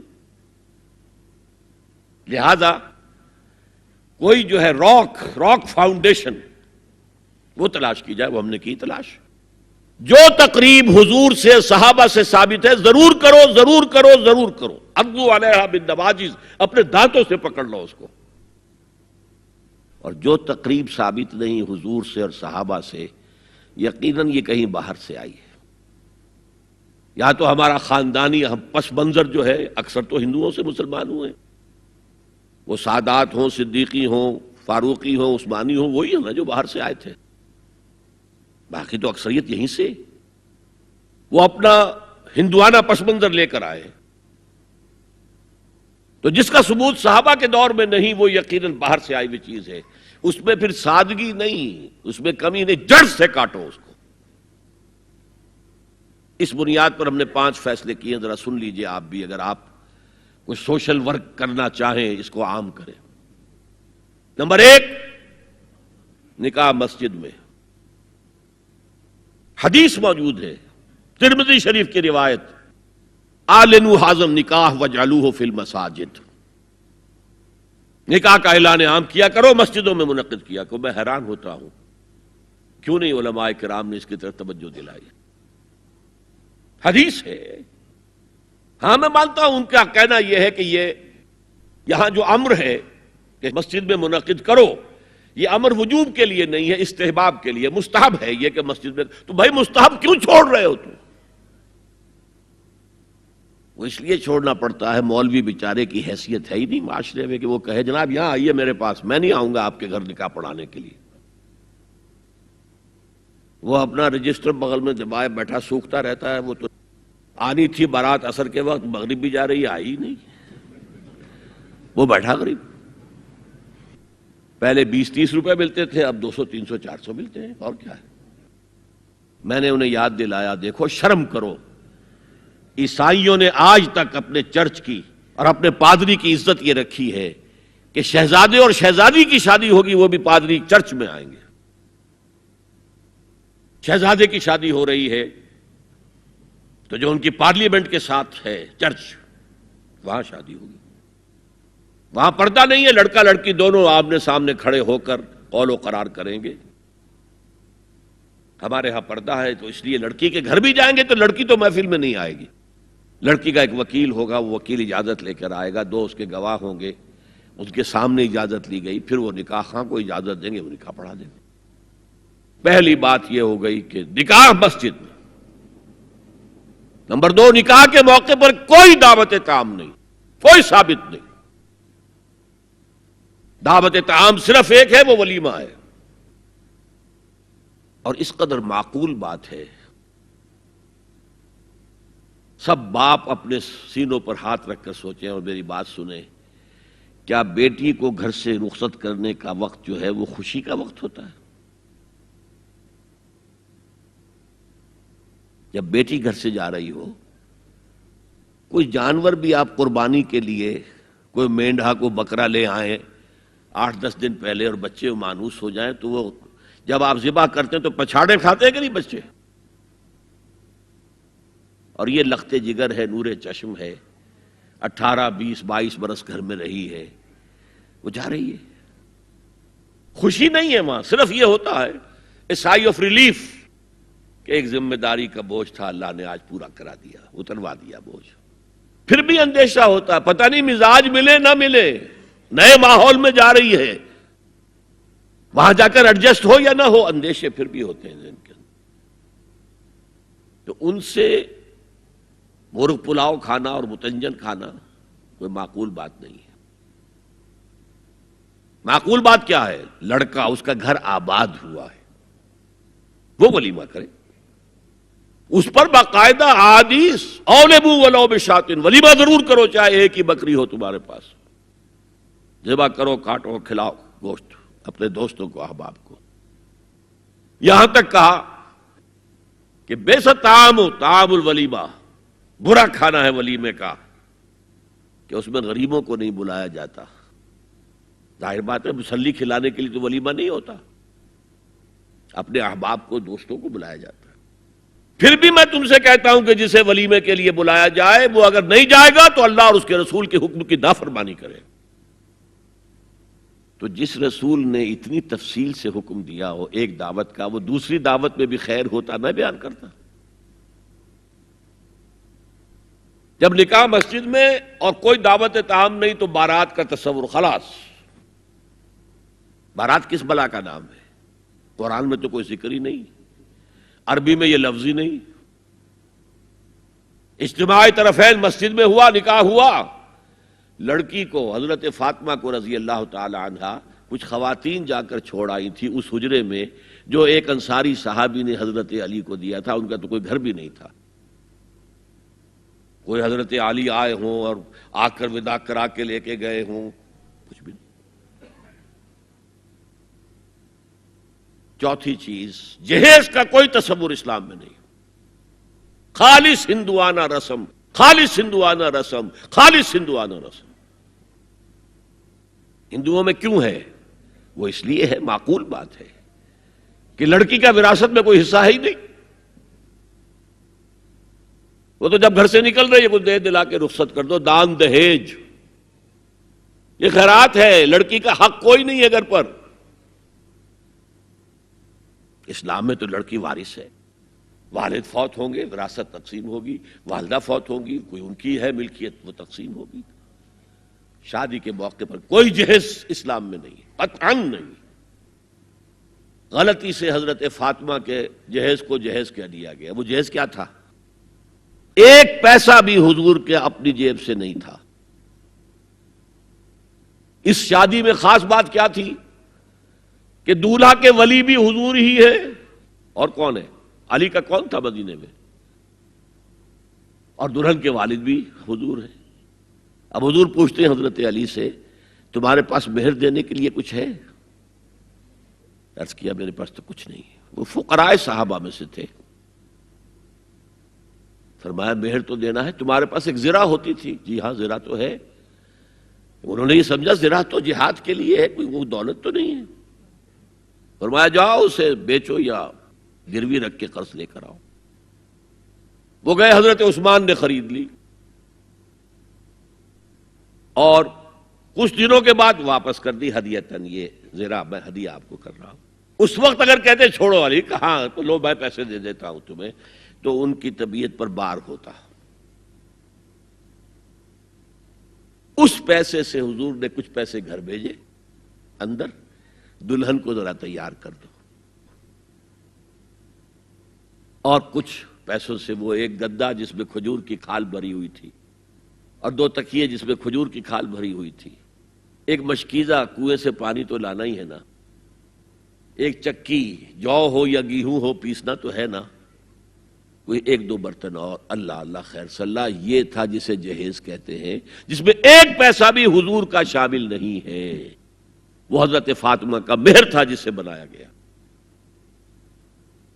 ورنہ مدینے ہی میں دوسری آپ کی صاحبزادی کا نکاح حضرت عثمان سے بھی ہوا. کہیں ذکر ہے جہیز کا؟ حضرت عثمان کا گھر بھرا ہوا، ہر چیزیں موجود، وہاں تو کسی جہیز کا تذکرہ نہیں. بہرحال یہ شادی کو آسان کرو، زنا کو مشکل بناؤ. یہاں شادی کے لیے 9 من تیل ہوگا تو رادھا ناچے گی. ورنہ یہ کہ بڑی ہو رہی ہے، عمر ہو رہی ہے، سب کچھ ہو رہا ہے، لیکن کچھ تقاضے تو ہے نا، آخر کچھ تو کرنا ہوتا ہے نا. آخر کچھ نہ کچھ لوگوں کو تو کھانا کھلانا ہی ہوتا ہے نا، بارات تو آخر آئے گی ہی نا، کچھ نہ کچھ تو دینا ہی ہوگا، کچھ جوڑے کپڑے، کچھ یہ اسلام کا فلسفہ جو میں نے 4-5 باتیں آپ کو بتا، فلسفہ یہ ہے کہ لڑکی کے باپ پر 1 پیسے کا بوجھ نہیں، اس نے لڑکی پال پوس کے تمہارے حوالے کر دیا، اب اور کیا چاہتے ہو تم؟ سارا مرد آزماں مرد آفرین، مرد کو چیلنج دیا ہے، تم مرد ہو، مہر تم دو گے۔ اور سب سے بڑھ کر کیا ہو رہا ہے آج کل بھی ہوتا ہے، وہ ہمارے کچھ کام ہوتے ہیں اسلامی، وہ بھی ہے، کچھ وہی ہندوانہ پس منظر۔ نکاح کی محفل میں چھوارے کون لے کے آتا ہے جی؟ لڑکے والے۔ اور پلاؤ کن سے کھاتے ہیں بھائی؟ جس کو تمہیں مرغ پلاؤ کھلا رہا ہے وہ چھوارے نہیں بانٹ سکتا تھا؟ یہ ہے اسلام اور غیر اسلام کا امتزاج۔ چھوارے لڑکے والے لے کر آئیں گے اور پھر دعوت اڑائیں گے لڑکی والوں کی طرف سے۔ اب میں آ رہا ہوں تیسرے موضوع پر، اس کا تعلق بھی بنیادی طور پر خاندانی نظام کی مضبوطی کے لیے۔ خاندانی نظام مضبوط رہے گا جبکہ شوہر اور بیوی کی جتنی جنسی دلچسپی ہے وہ صرف آپس میں مرکوز ہو، شوہر کی بیوی پر، بیوی کی شوہر پر۔ ادھر ادھر نگاہیں جائیں گی، کوئی عورت دیکھی نگاہوں میں کھب گئی، وہی خواب میں آئے گی، اپنی بیوی کی طرف سے توجہ ہٹ جائے گی، اور یہ چیز، وہ بانڈ آف لو جو ہے بٹوین دی اسپاؤسز، اس کو کمزور کر دے گا۔ جنسی آوارگی نہ ہو، عورت کو چھپا کر رکھا جائے، وہ مستورات ہمارے ہاں کہلاتی تھی، مستورات۔ پردے کا جو احکام ہے اس جنسی بے راہ روی کو روکنے کے لیے، حسن کہتے ہیں عربی زبان میں قلعے کو، اور جو عورت ان تمام پردوں میں ہے، پردے کہہ رہا ہوں میں، ایک نہیں، اس کو محسنہ کہتے ہیں کہ وہ قلعے کے اندر ہے۔ یا تو وہ خاندان کے اندر رہ رہی ہے، بھائیوں کی اور باپ کی پشت پناہی حاصل ہے اسے، وہ اس کی عصمت و عفت کے محافظ ہیں، یا وہ شوہر کے گھر میں آ گئی ہے تو وقرن فی بیوتکن، اپنے گھروں کے اندر رہو وقار کے ساتھ، تو وہ ایک قلعے کے اندر ہے، محسنات۔ اب دیکھیے اس زمانے کی منافقت سب سے بڑی کیا ہے۔ ایک طرف نفسیات میں کہتے ہیں کہ فرائیڈ بابا آدم ہے جدید نفسیات کا، اور وہ کہتا ہے کہ انسانوں میں سب سے بڑا جذبہ، سب سے بڑا موٹیو جنسی ہے۔ اللہ نے بڑی کشش رکھی ہے، مرد میں عورت کے لیے، عورت میں مرد کے لیے، لیکن عورت پیسیو ہے مزاجن، وہ اقدام نہیں کرتی، آگے نہیں بڑھتی، مرد اقدام کرتا ہے، آگے بڑھتا۔ یہ جو کشش ہے، اس کے نتیجے میں مرد اور عورت کے درمیان بے حجابی گویا کہ آگ پر تیل ڈالنا ہے، آگ بھڑکے گی۔ اسلام نے اس کو روکا ہے، پورا نظام اس کا معاشرتی، ایک بہت بڑا پردہ پورے معاشرے میں ہے، بہت بڑا پردہ، جیسے یہ چھوٹا سا پردہ آپ کو نظر آ رہا ہے نا، ادھر عورتیں ادھر مرد ہیں۔ اسلامی معاشرہ سیگریگیٹڈ ہے، مخلوط معاشرہ نہیں ہے، عورتوں کا اپنا دائرہ کار ہے، مردوں کا اپنا ہے، کما کر لانا مرد کا کام ہے، عورت کا کام نہیں ہے۔ وہ گھر میں خوش اسلوبی کے ساتھ رہے، اچھے انداز میں پکائے، شوہر کا استقبال مسکراہٹ کے ساتھ کرے، جب وہ گھر واپس آ رہا کام کر کے، بچوں کی دیکھ بھال کرے۔ اور اس اعتبار سے میں کہا کرتا ہوں، قوم کا حال جو ہے پریزنٹ، یہ مردوں کے حوالے، اور قوم کا مستقبل عورتوں کے حوالے، مستقبل اگلی نسل، اس کی صحیح تربیت ہوگی، ماں کے دودھ کے ساتھ اس کے اندر اسلام اور ایمان کے جذبات جائیں گے۔ آج تو وہ دودھ پلانا بھی ختم ہوا، بوتل کا دودھ، ڈبے کا دودھ، جس کی وجہ سے ریسرچ یہ بتاتی ہے کہ کینسر آف بریسٹ کا سب سے بڑا سبب جو ہے دودھ نہ پلانا ہے، سب سے بڑا۔ اس لیے کہ اللہ تعالیٰ نے ہر عضو کا ایک فنکشن رکھا ہے، آپ فنکشن روک دیں گے اس میں خرابی آئے گی۔ آپ آنکھوں پر 1 سال تک پٹی باندھے رکھیے، آپ کی بینائی زائل ہو جائے گی، کیا کرنا پھر اب اس کا؟ آپ یہاں پر پلاسٹر چڑھا دیجئے، 1 سال تک جوڑ آپ کا جام ہو جائے گا، اپنی آپ کھول دیجئے پلاسٹر، وہ ہلے گا نہیں۔ تو اس اعتبار سے وہ جو اقبال کہتا ہے مادراں را اسوہ کامل بطول، حضرت فاطمہ زہرا، ماؤں کے لیے کامل اسوہ حضرت فاطمہ رضی اللہ تعالیٰ عنہ۔ آسیہ گرداں و لب قرآن سرا، وہ چکی پیستی تھی اور زبان سے قرآن پڑھتی جاتی تھی۔ اور میں نے اپنے بچپن میں ایسی خواتین کو دیکھا ہے جو چکی پیس رہی ہیں، قرآن پڑھ رہی ہیں اور چھاتی سے بچہ چمٹا ہوا دودھ پی رہا ہے۔ وہ جو دودھ اس بچے کے حلق میں جا رہا ہے، پیٹ میں جا رہا ہے، اس کی کیا تاثیر ہوگی؟ بطول باش و پنہا شو ازی عصر کہ در آغوش شبیر بگیری، اے مسلمان عورت بطول بن جا، زہرا بن جا، اور اس عصر سے پنہا ہو جا، چھپ جا، علیحدہ ہو جا، تاکہ تیرے آغوش میں حسین جیسا بچہ پیدا ہو۔ یہ پہلا ہے حجاب، سیگریگیشن آف سیکسز۔ میں نے ضیاء الحق صاحب سے کہا تھا، کیونکہ ان کی شورا میں شمولیت کی میں نے جو ہے دعوت قبول کر لی تھی، مشورہ دینا ہے۔ میں اپنے مسجد کے ممبر سے بھی مشورے بھی دیتا ہوں، تنقیدیں بھی کرتا ہوں۔ تو جیسے انگریزی کا محاورہ right from the horse's mouth, تو right into the horse's ears کچھ کہا جا سکے تو اچھی بات ہے۔ میں نے ان سے کہا آپ نے پی آئی اے کو ڈرائی کر دیا، شراب بند کر دی، اچھا کام کیا، بہت عمدہ کیا۔ دنیا تو یہی کہے گی نا کہ دقیانوسی ہیں، چلیے برداشت کریں۔ لیکن یہ ایئر ہوسٹسز جو جاتی ہیں کرو کے ساتھ اور 2 ہفتے باہر رہتی ہیں، یہ کون سے اسلام کی روح سے جائز ہے؟ عورت محرم کے بغیر حج کو نہیں جا سکتی، محرم کے بغیر عمرے کے لیے نہیں جا سکتی، اور یہ قانون تھا پاکستان میں۔ میں نے کہا آپ عورت کو نہیں جانے دیتے حج کے لیے، حالانکہ وہ ادھیڑ عمر کی ہوتی ہیں، عموماً بوڑھی ہوتی ہیں۔ ہمارے یہاں جوانی میں کون کرتا ہے حج؟ بہت شاذ۔ یہ تو آپ کو نظر آئے گا جاوا، سماٹرا، انڈونیشیا، ملائیشیا، وہاں سے جوان جوڑے نکاح کے بعد پہلا کام حج۔ کہ ہمارے ہاں سے تو بڈھے ٹھیرے گئے ہوئے ہوتے، اور پہلے زمانے میں تو ان کو رخصت کر دیتے تھے کہ بس رخصت ہی ہو جائیں گے، یہ اب واپس نہیں آئیں گے اب۔ تو میں نے کہا یہ کون سا اسلام ہے؟ خاموش، چپ۔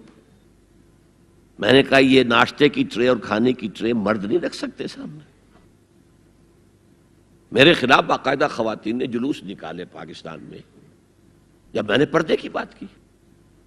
گورنر سندھ کی بیوی جو ہے اس نے لیڈ کیا جلوس کو، مطالبہ کیا کہ ان کی ٹیلی ویژن کے اوپر جو ہے ان کا سامنے آنا بند کیا جائے۔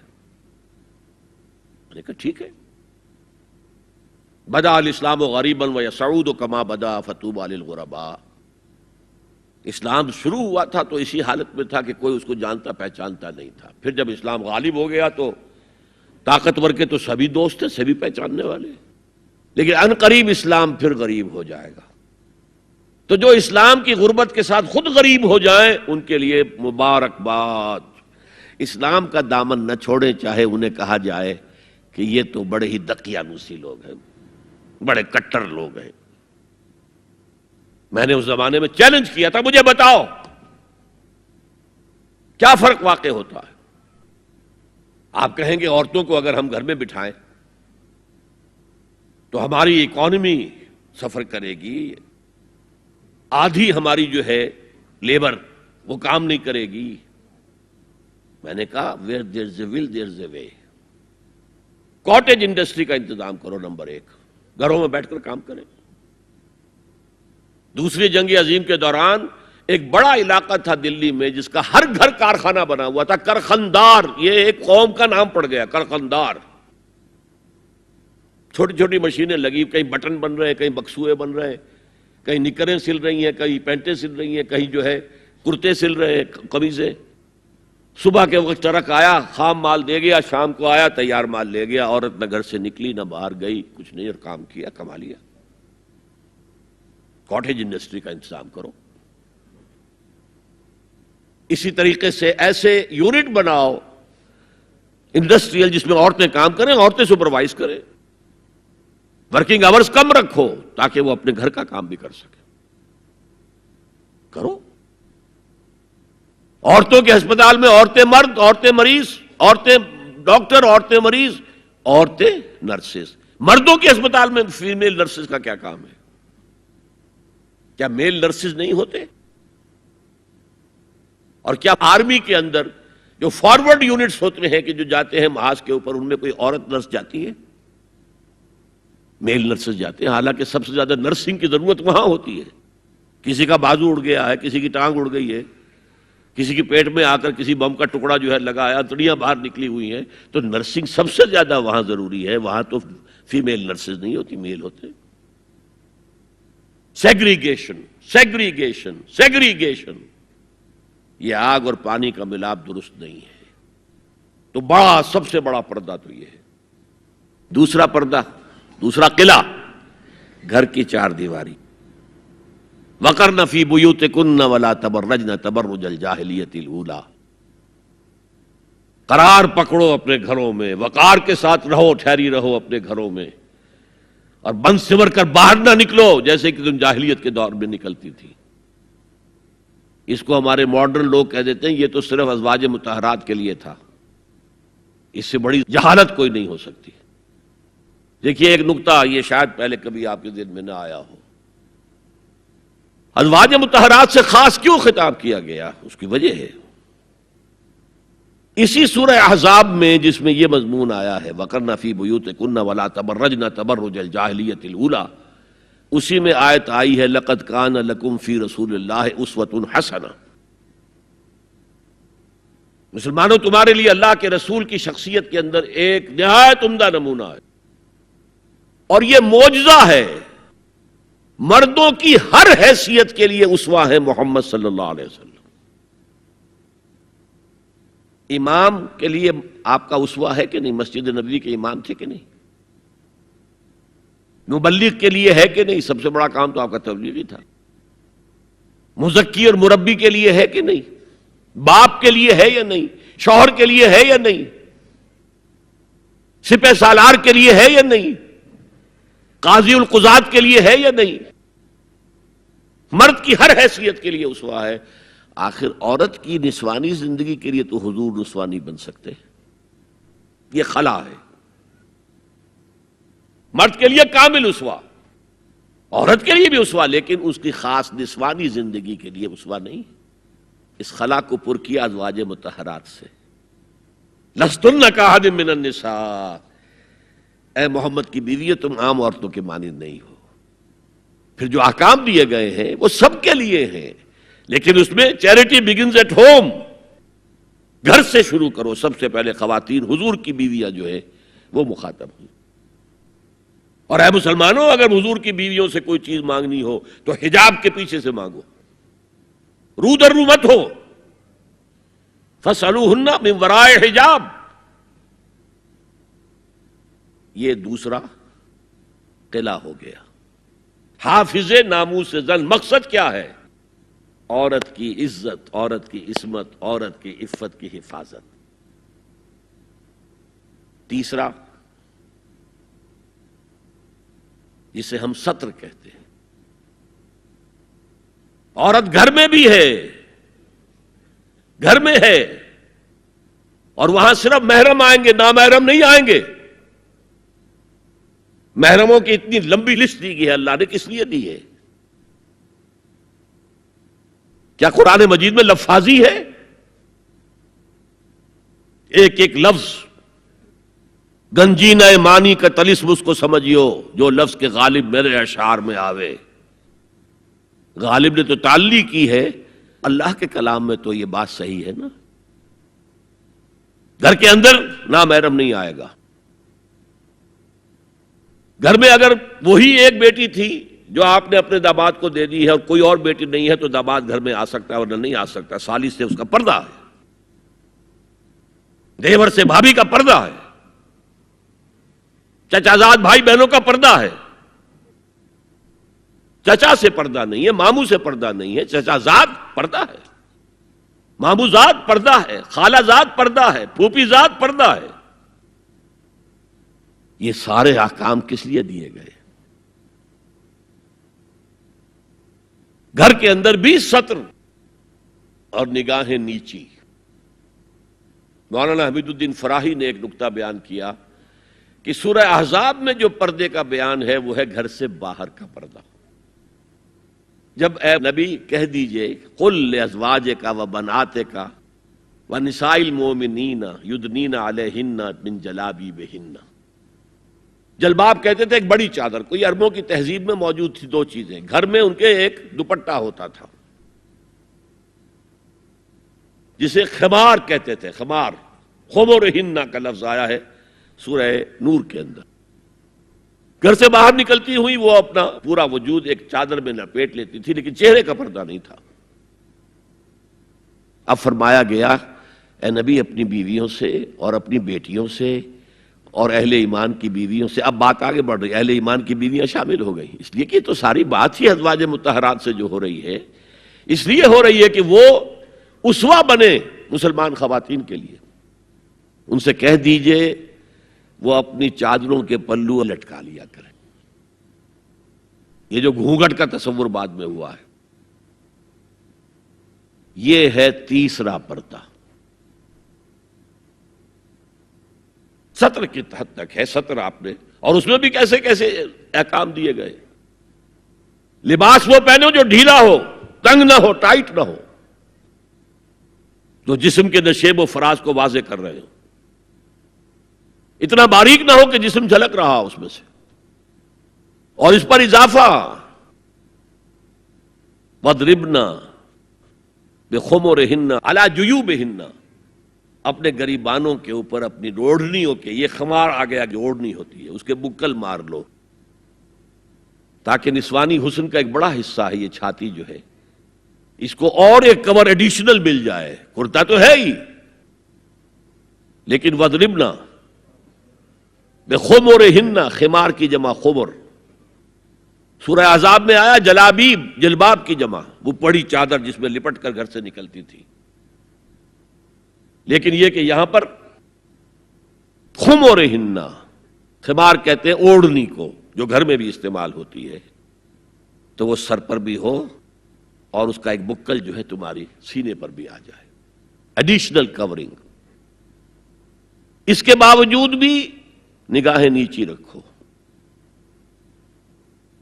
باپ کی نگاہ بھی نہ پڑے تمہارے نسوانی حسن پر،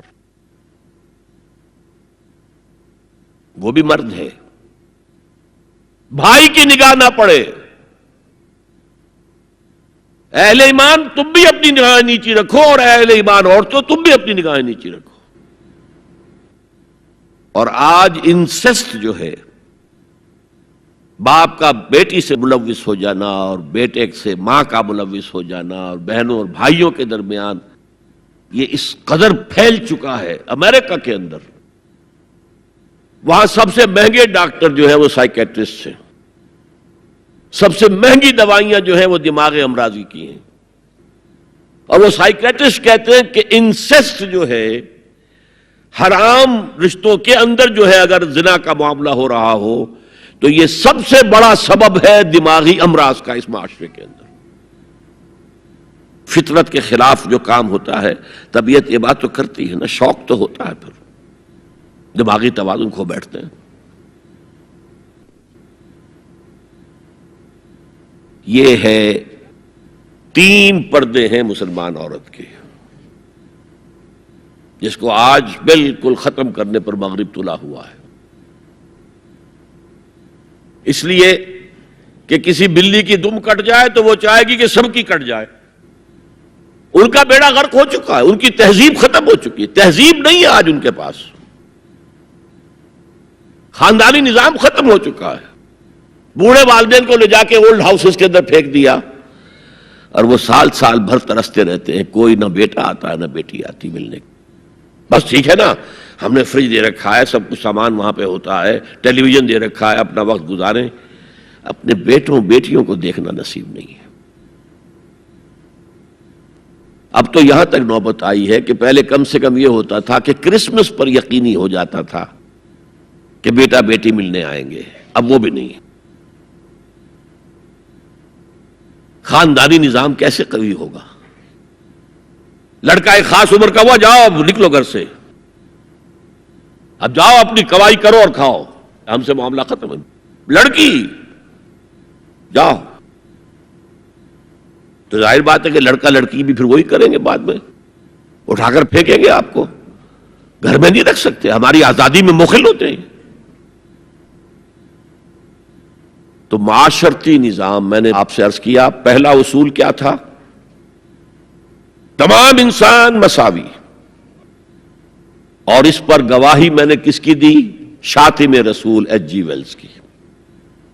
اس میں ایک وضاحت رہ گئی تھی، جو تازہ ایڈیشن اب مارکیٹ میں ہے اس میں سے یہ پیسج نکال دیا گیا ہے جو میں نے آپ کو سنایا۔ جو نئے ایڈیٹرز ہیں ان کے حلق سے یہ کڑوی گولی نہیں اتری کہ ایچ جی ویلز کا یہ جملہ بھی شامل رہنے دیا جائے، نکال دیا گیا۔ تو ایسا نہ ہو کہیں آپ جدید کوئی ایڈیشن دیکھیں اور اس میں تلاش کریں، نہ ملے تو آپ سمجھیں کہ میں نے کوئی غلط بات آپ سے کہی ہے۔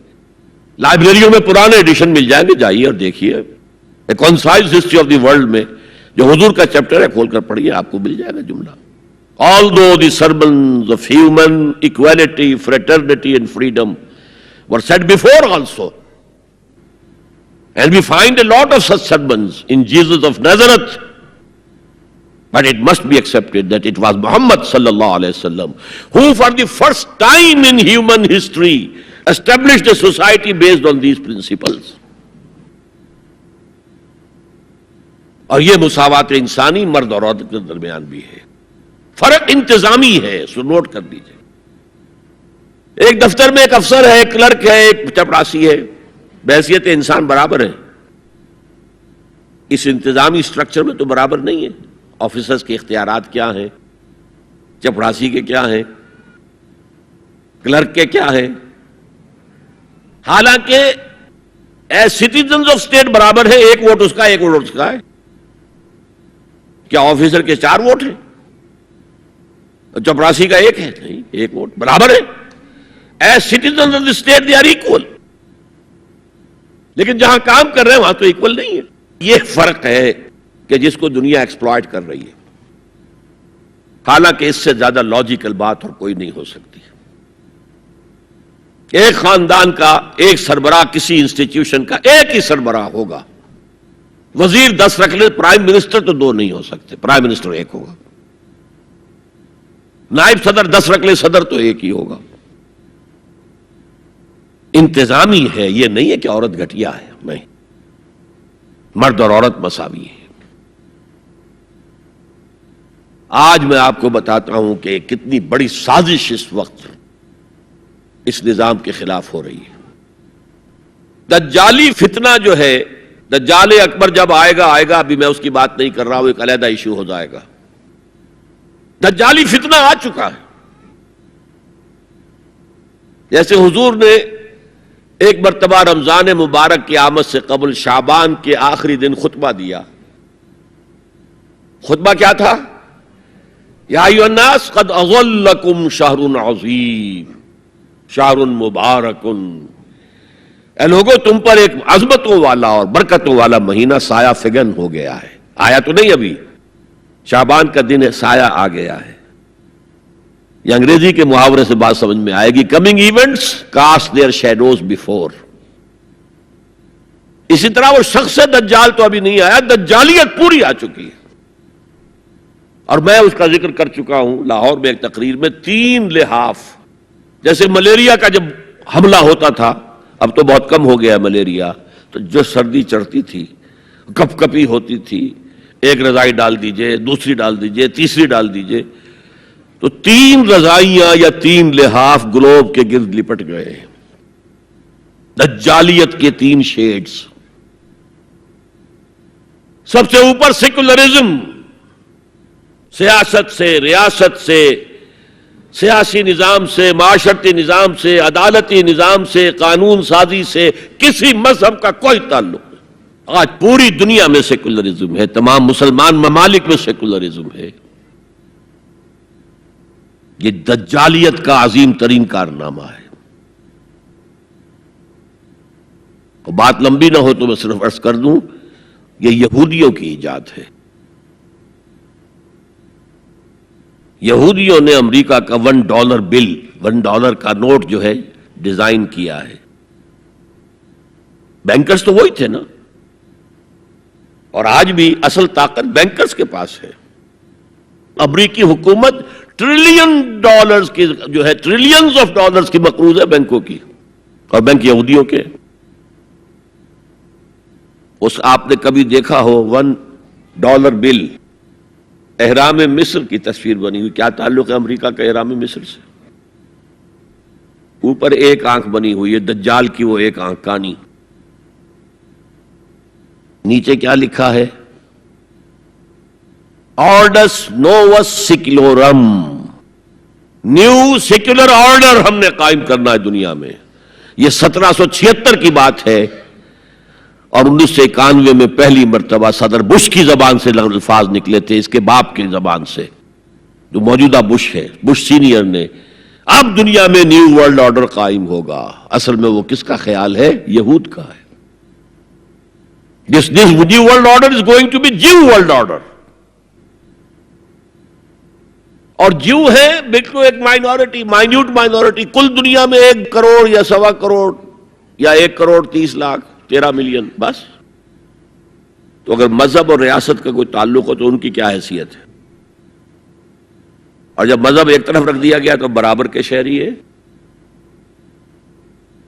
یہ سیکولرزم اس لیے یہودیوں کی ایجاد ہے. پوپ کے خلاف بغاوت کروانے والے یہودی ہیں، پروٹیسٹنٹ مذہب پیدا کرنے والے یہودی ہیں، سود کی اجازت لینے والے یہودی ہیں. ورنہ جب تک پوپ کا اقتدار تھا یورپ میں، ہر طرح کا سود حرام تھا، یوزری بھی اور کمرشل انٹرسٹ بھی، دونوں حرام تھے.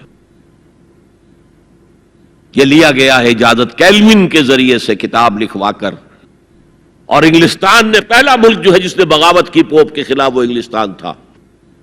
چرچ آف انگلینڈ علیحدہ ہو گیا، پوپ سے اس کا کوئی تعلق نہیں، پروٹیسٹنٹ ملک بن گیا. پہلا بینک آف انگلینڈ پہلا ہے جو قائم ہوا ہے. اور شاید میں نے آپ کو بتایا تھا کہ علامہ اقبال 1905 سے 1908 3 برس صرف رہے ہیں انگلستان میں اور جرمنی میں، اور اپنی ڈاکٹریٹ بھی کر رہے تھے اور بیرسٹریٹ اطلاع بھی ہو رہا تھا. لیکن ساتھ ہی ان کا مشاہدہ اتنا گہرا تھا کہ انہوں نے دیکھ لیا تھا کہ فرنگ کی رگے جاں پنجے یہود میں ہے.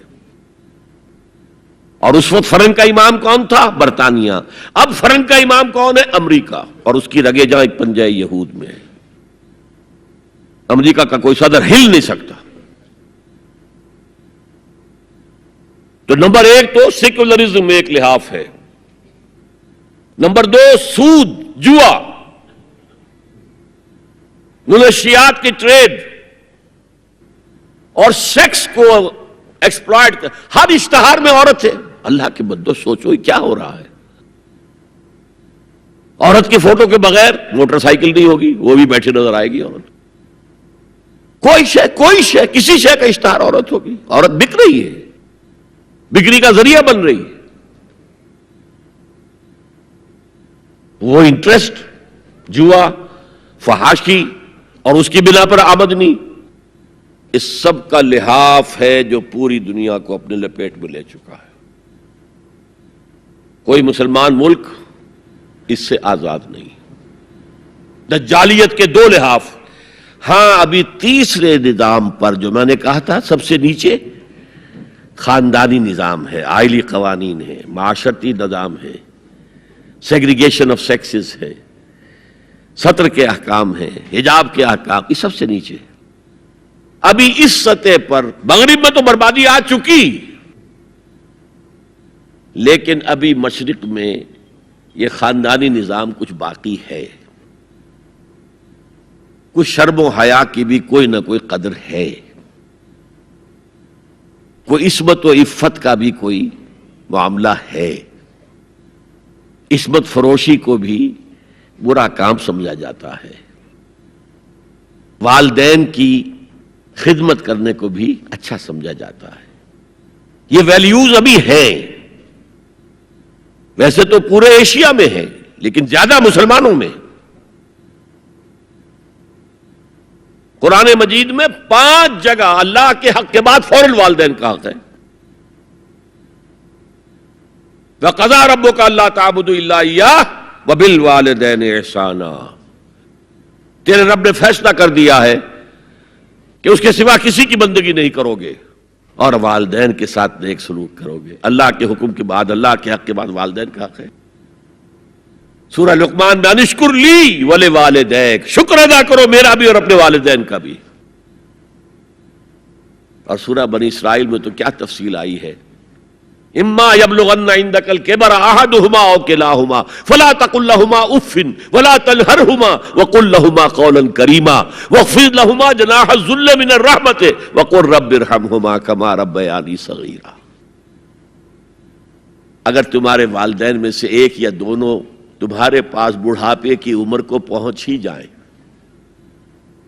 انہیں کبھی اف تک نہ کہنا، دل نہ توڑنا ان کا، چھاتی چوڑی کر کے بات نہ کرنا، ان سے کندھے جھکا کر بات کرنا، ادب سے گفتگو کرنا. قل لہما قولا کریما واخفض لہما جناح الذل من الرحمہ، اپنے کندھوں کو جھکا کر رکھنا.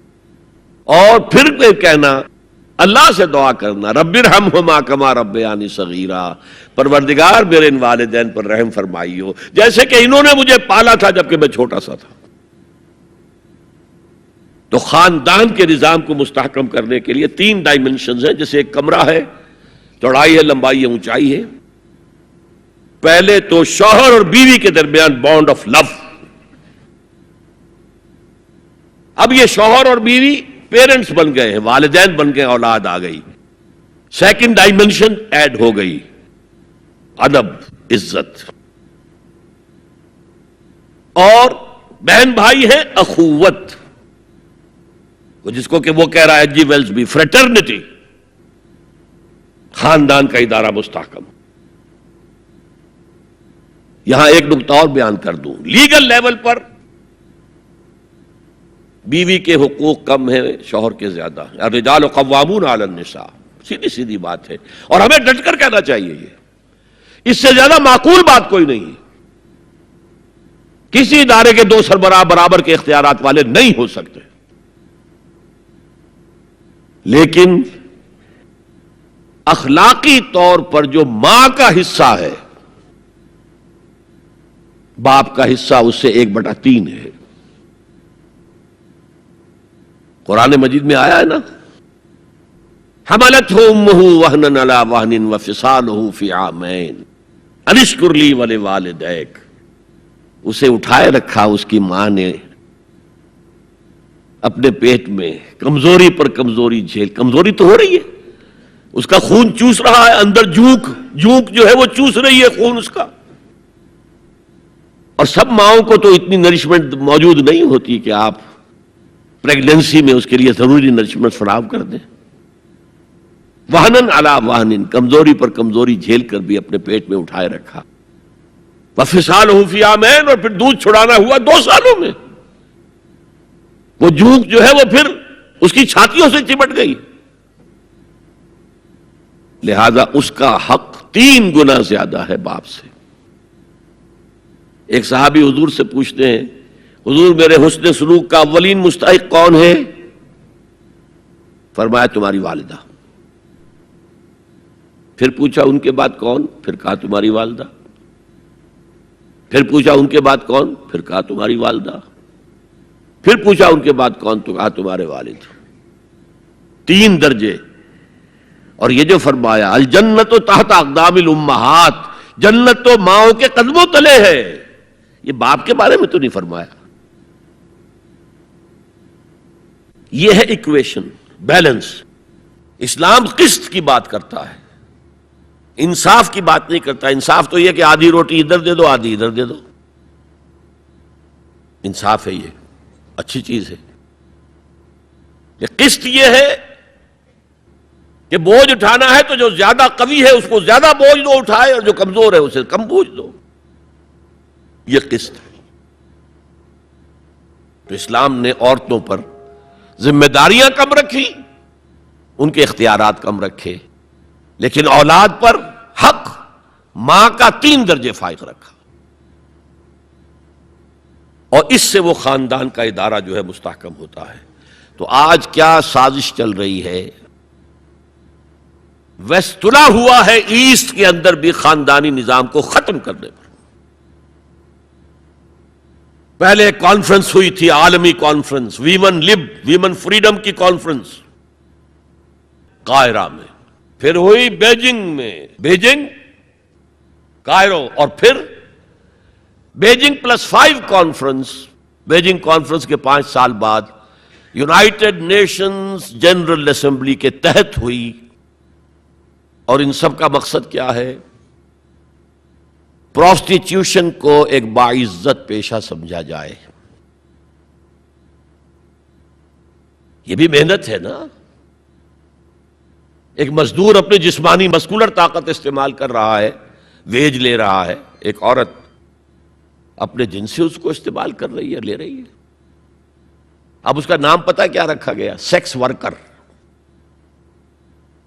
سیکس ورکرز بالکل برابر ہوں گے، باعزت ہوں گے، ان کے کوئی آپ یہ نہیں کہہ سکتے کہ غلط کام کر رہے.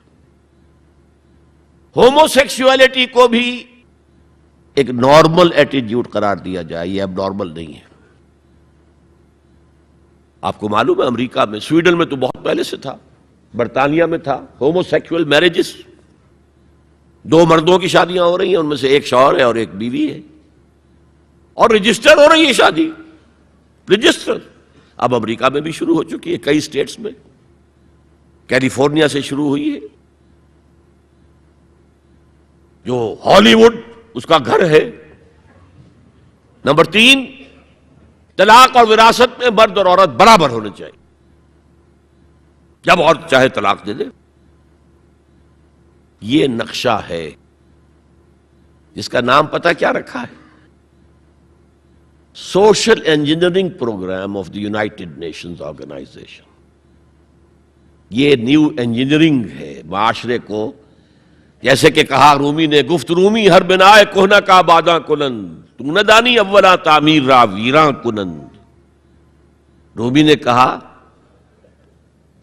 کہ جب بھی کبھی کوئی نئی تعمیر کرنی ہو تو پچھلی تعمیر کو گرانا پڑتا ہے. یہ نئی سوسائٹی کی انجینئرنگ کیسے ہوگی جب تک کہ پرانی سوسائٹی ختم نہ ہو؟ عظیم فتنہ ہے یہ social engineering program of the United Nations organizations General Assembly. یہ دجالی فتنے کی وہ سب سے نچلی سطح ہے جو ابھی عالم اسلام کے اوپر پوری طرح نہیں آئی. اگرچہ عالم اسلام کی ایلیٹ اکثر و بیشتر اس رنگ پہ جا چکی ہے، مغربی ویلیوز اور مغربی تہذیب کے اثرات آ چکے ہیں، لیکن ابھی نچلی سطحوں پر درمیانی طبقوں میں کچھ نہ کچھ مشرقی اقدار ہیں، کچھ شرم و حیا کی قدر و قیمت ہے، عصمت و عفت کی کوئی قدر و قیمت ہے. اور اصل میں یہ یہودی پروگرام ہے، تمام انسانوں کو حیوان بنا دو، اور حیوانوں کو ایکسپلائٹ کرنا ہمارا حق ہے. انہوں نے جو نام دے رکھا ہے پوری دنیا کو، گوئمز اینڈ جینٹائلز.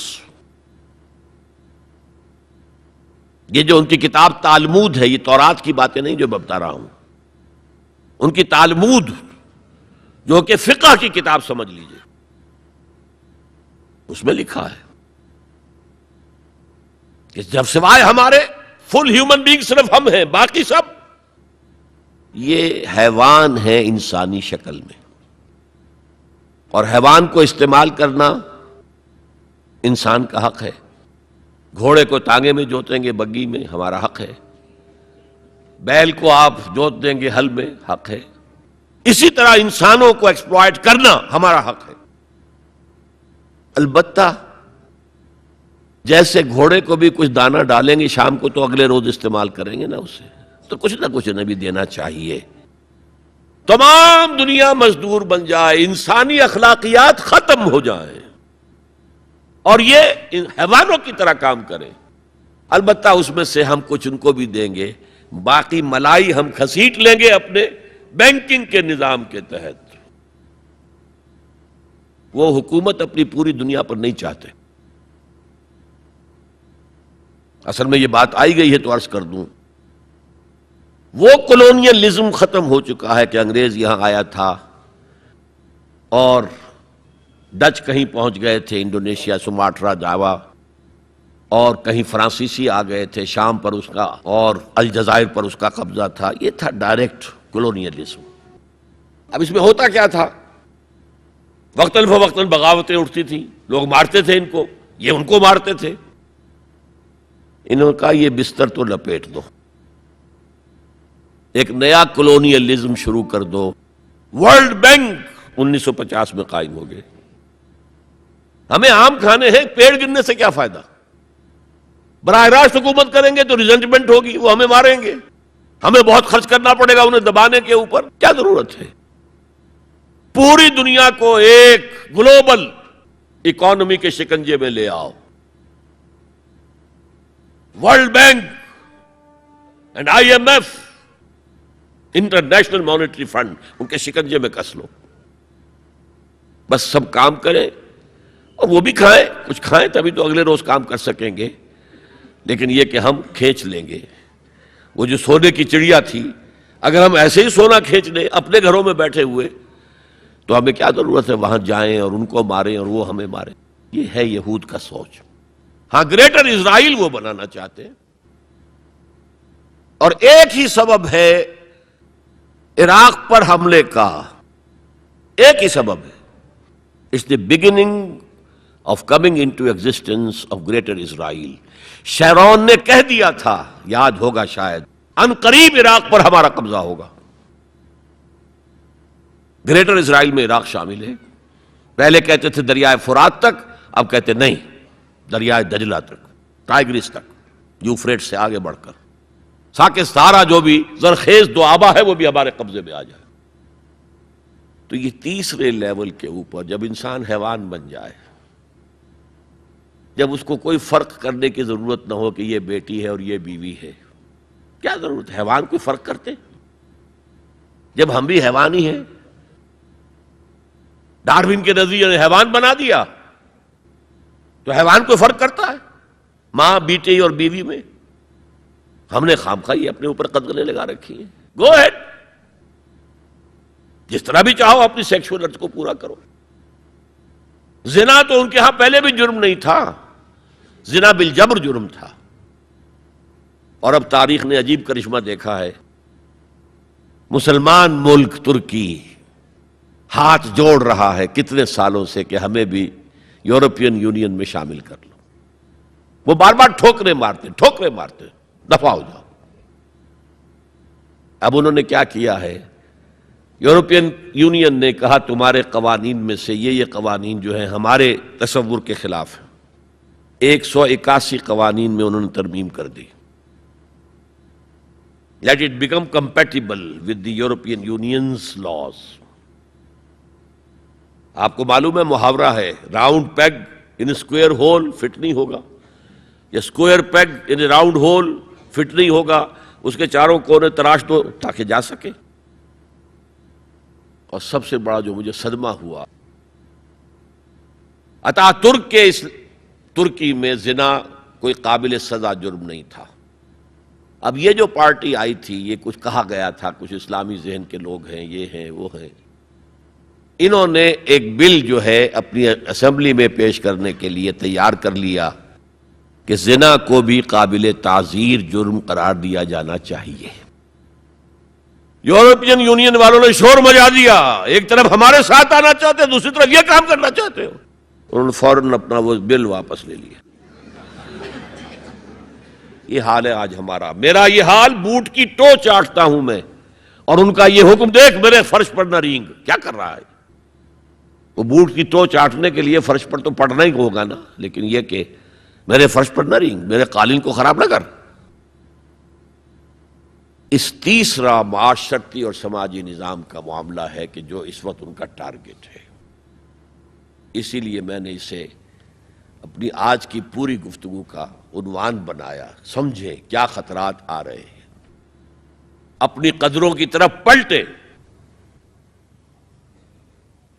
اس دور میں سب مٹ جائیں گے، ہاں باقی وہ رہ جائے گا جو قائم اپنی راہ پہ ہے اور پکا اپنی ہٹ کا ہے۔ ہمارے لیے اسوہ ازواج مطہرات ہیں، ہماری خواتین کے لیے، ان کا اختیار کیا جائے، ان کا نقش قدم پہ چلا جائے، اور پورے سماجی نظام کو، پورے معاشرتی نظام کو ان اقدار پر اٹھایا جائے کہ جو قرآن مجید نے ہمیں دی ہیں۔ یہی ہمارے لیے نجات کی راہ ہے۔ اقول قولی ھذا واستغفر اللہ لی ولکم ولسائر المسلمین والمسلمات۔ هي الحلقات تحفظني بآيات من القرآن، هي الحلقات تملأني بحب المصطفى العدنان، هي الحلقات تحفظني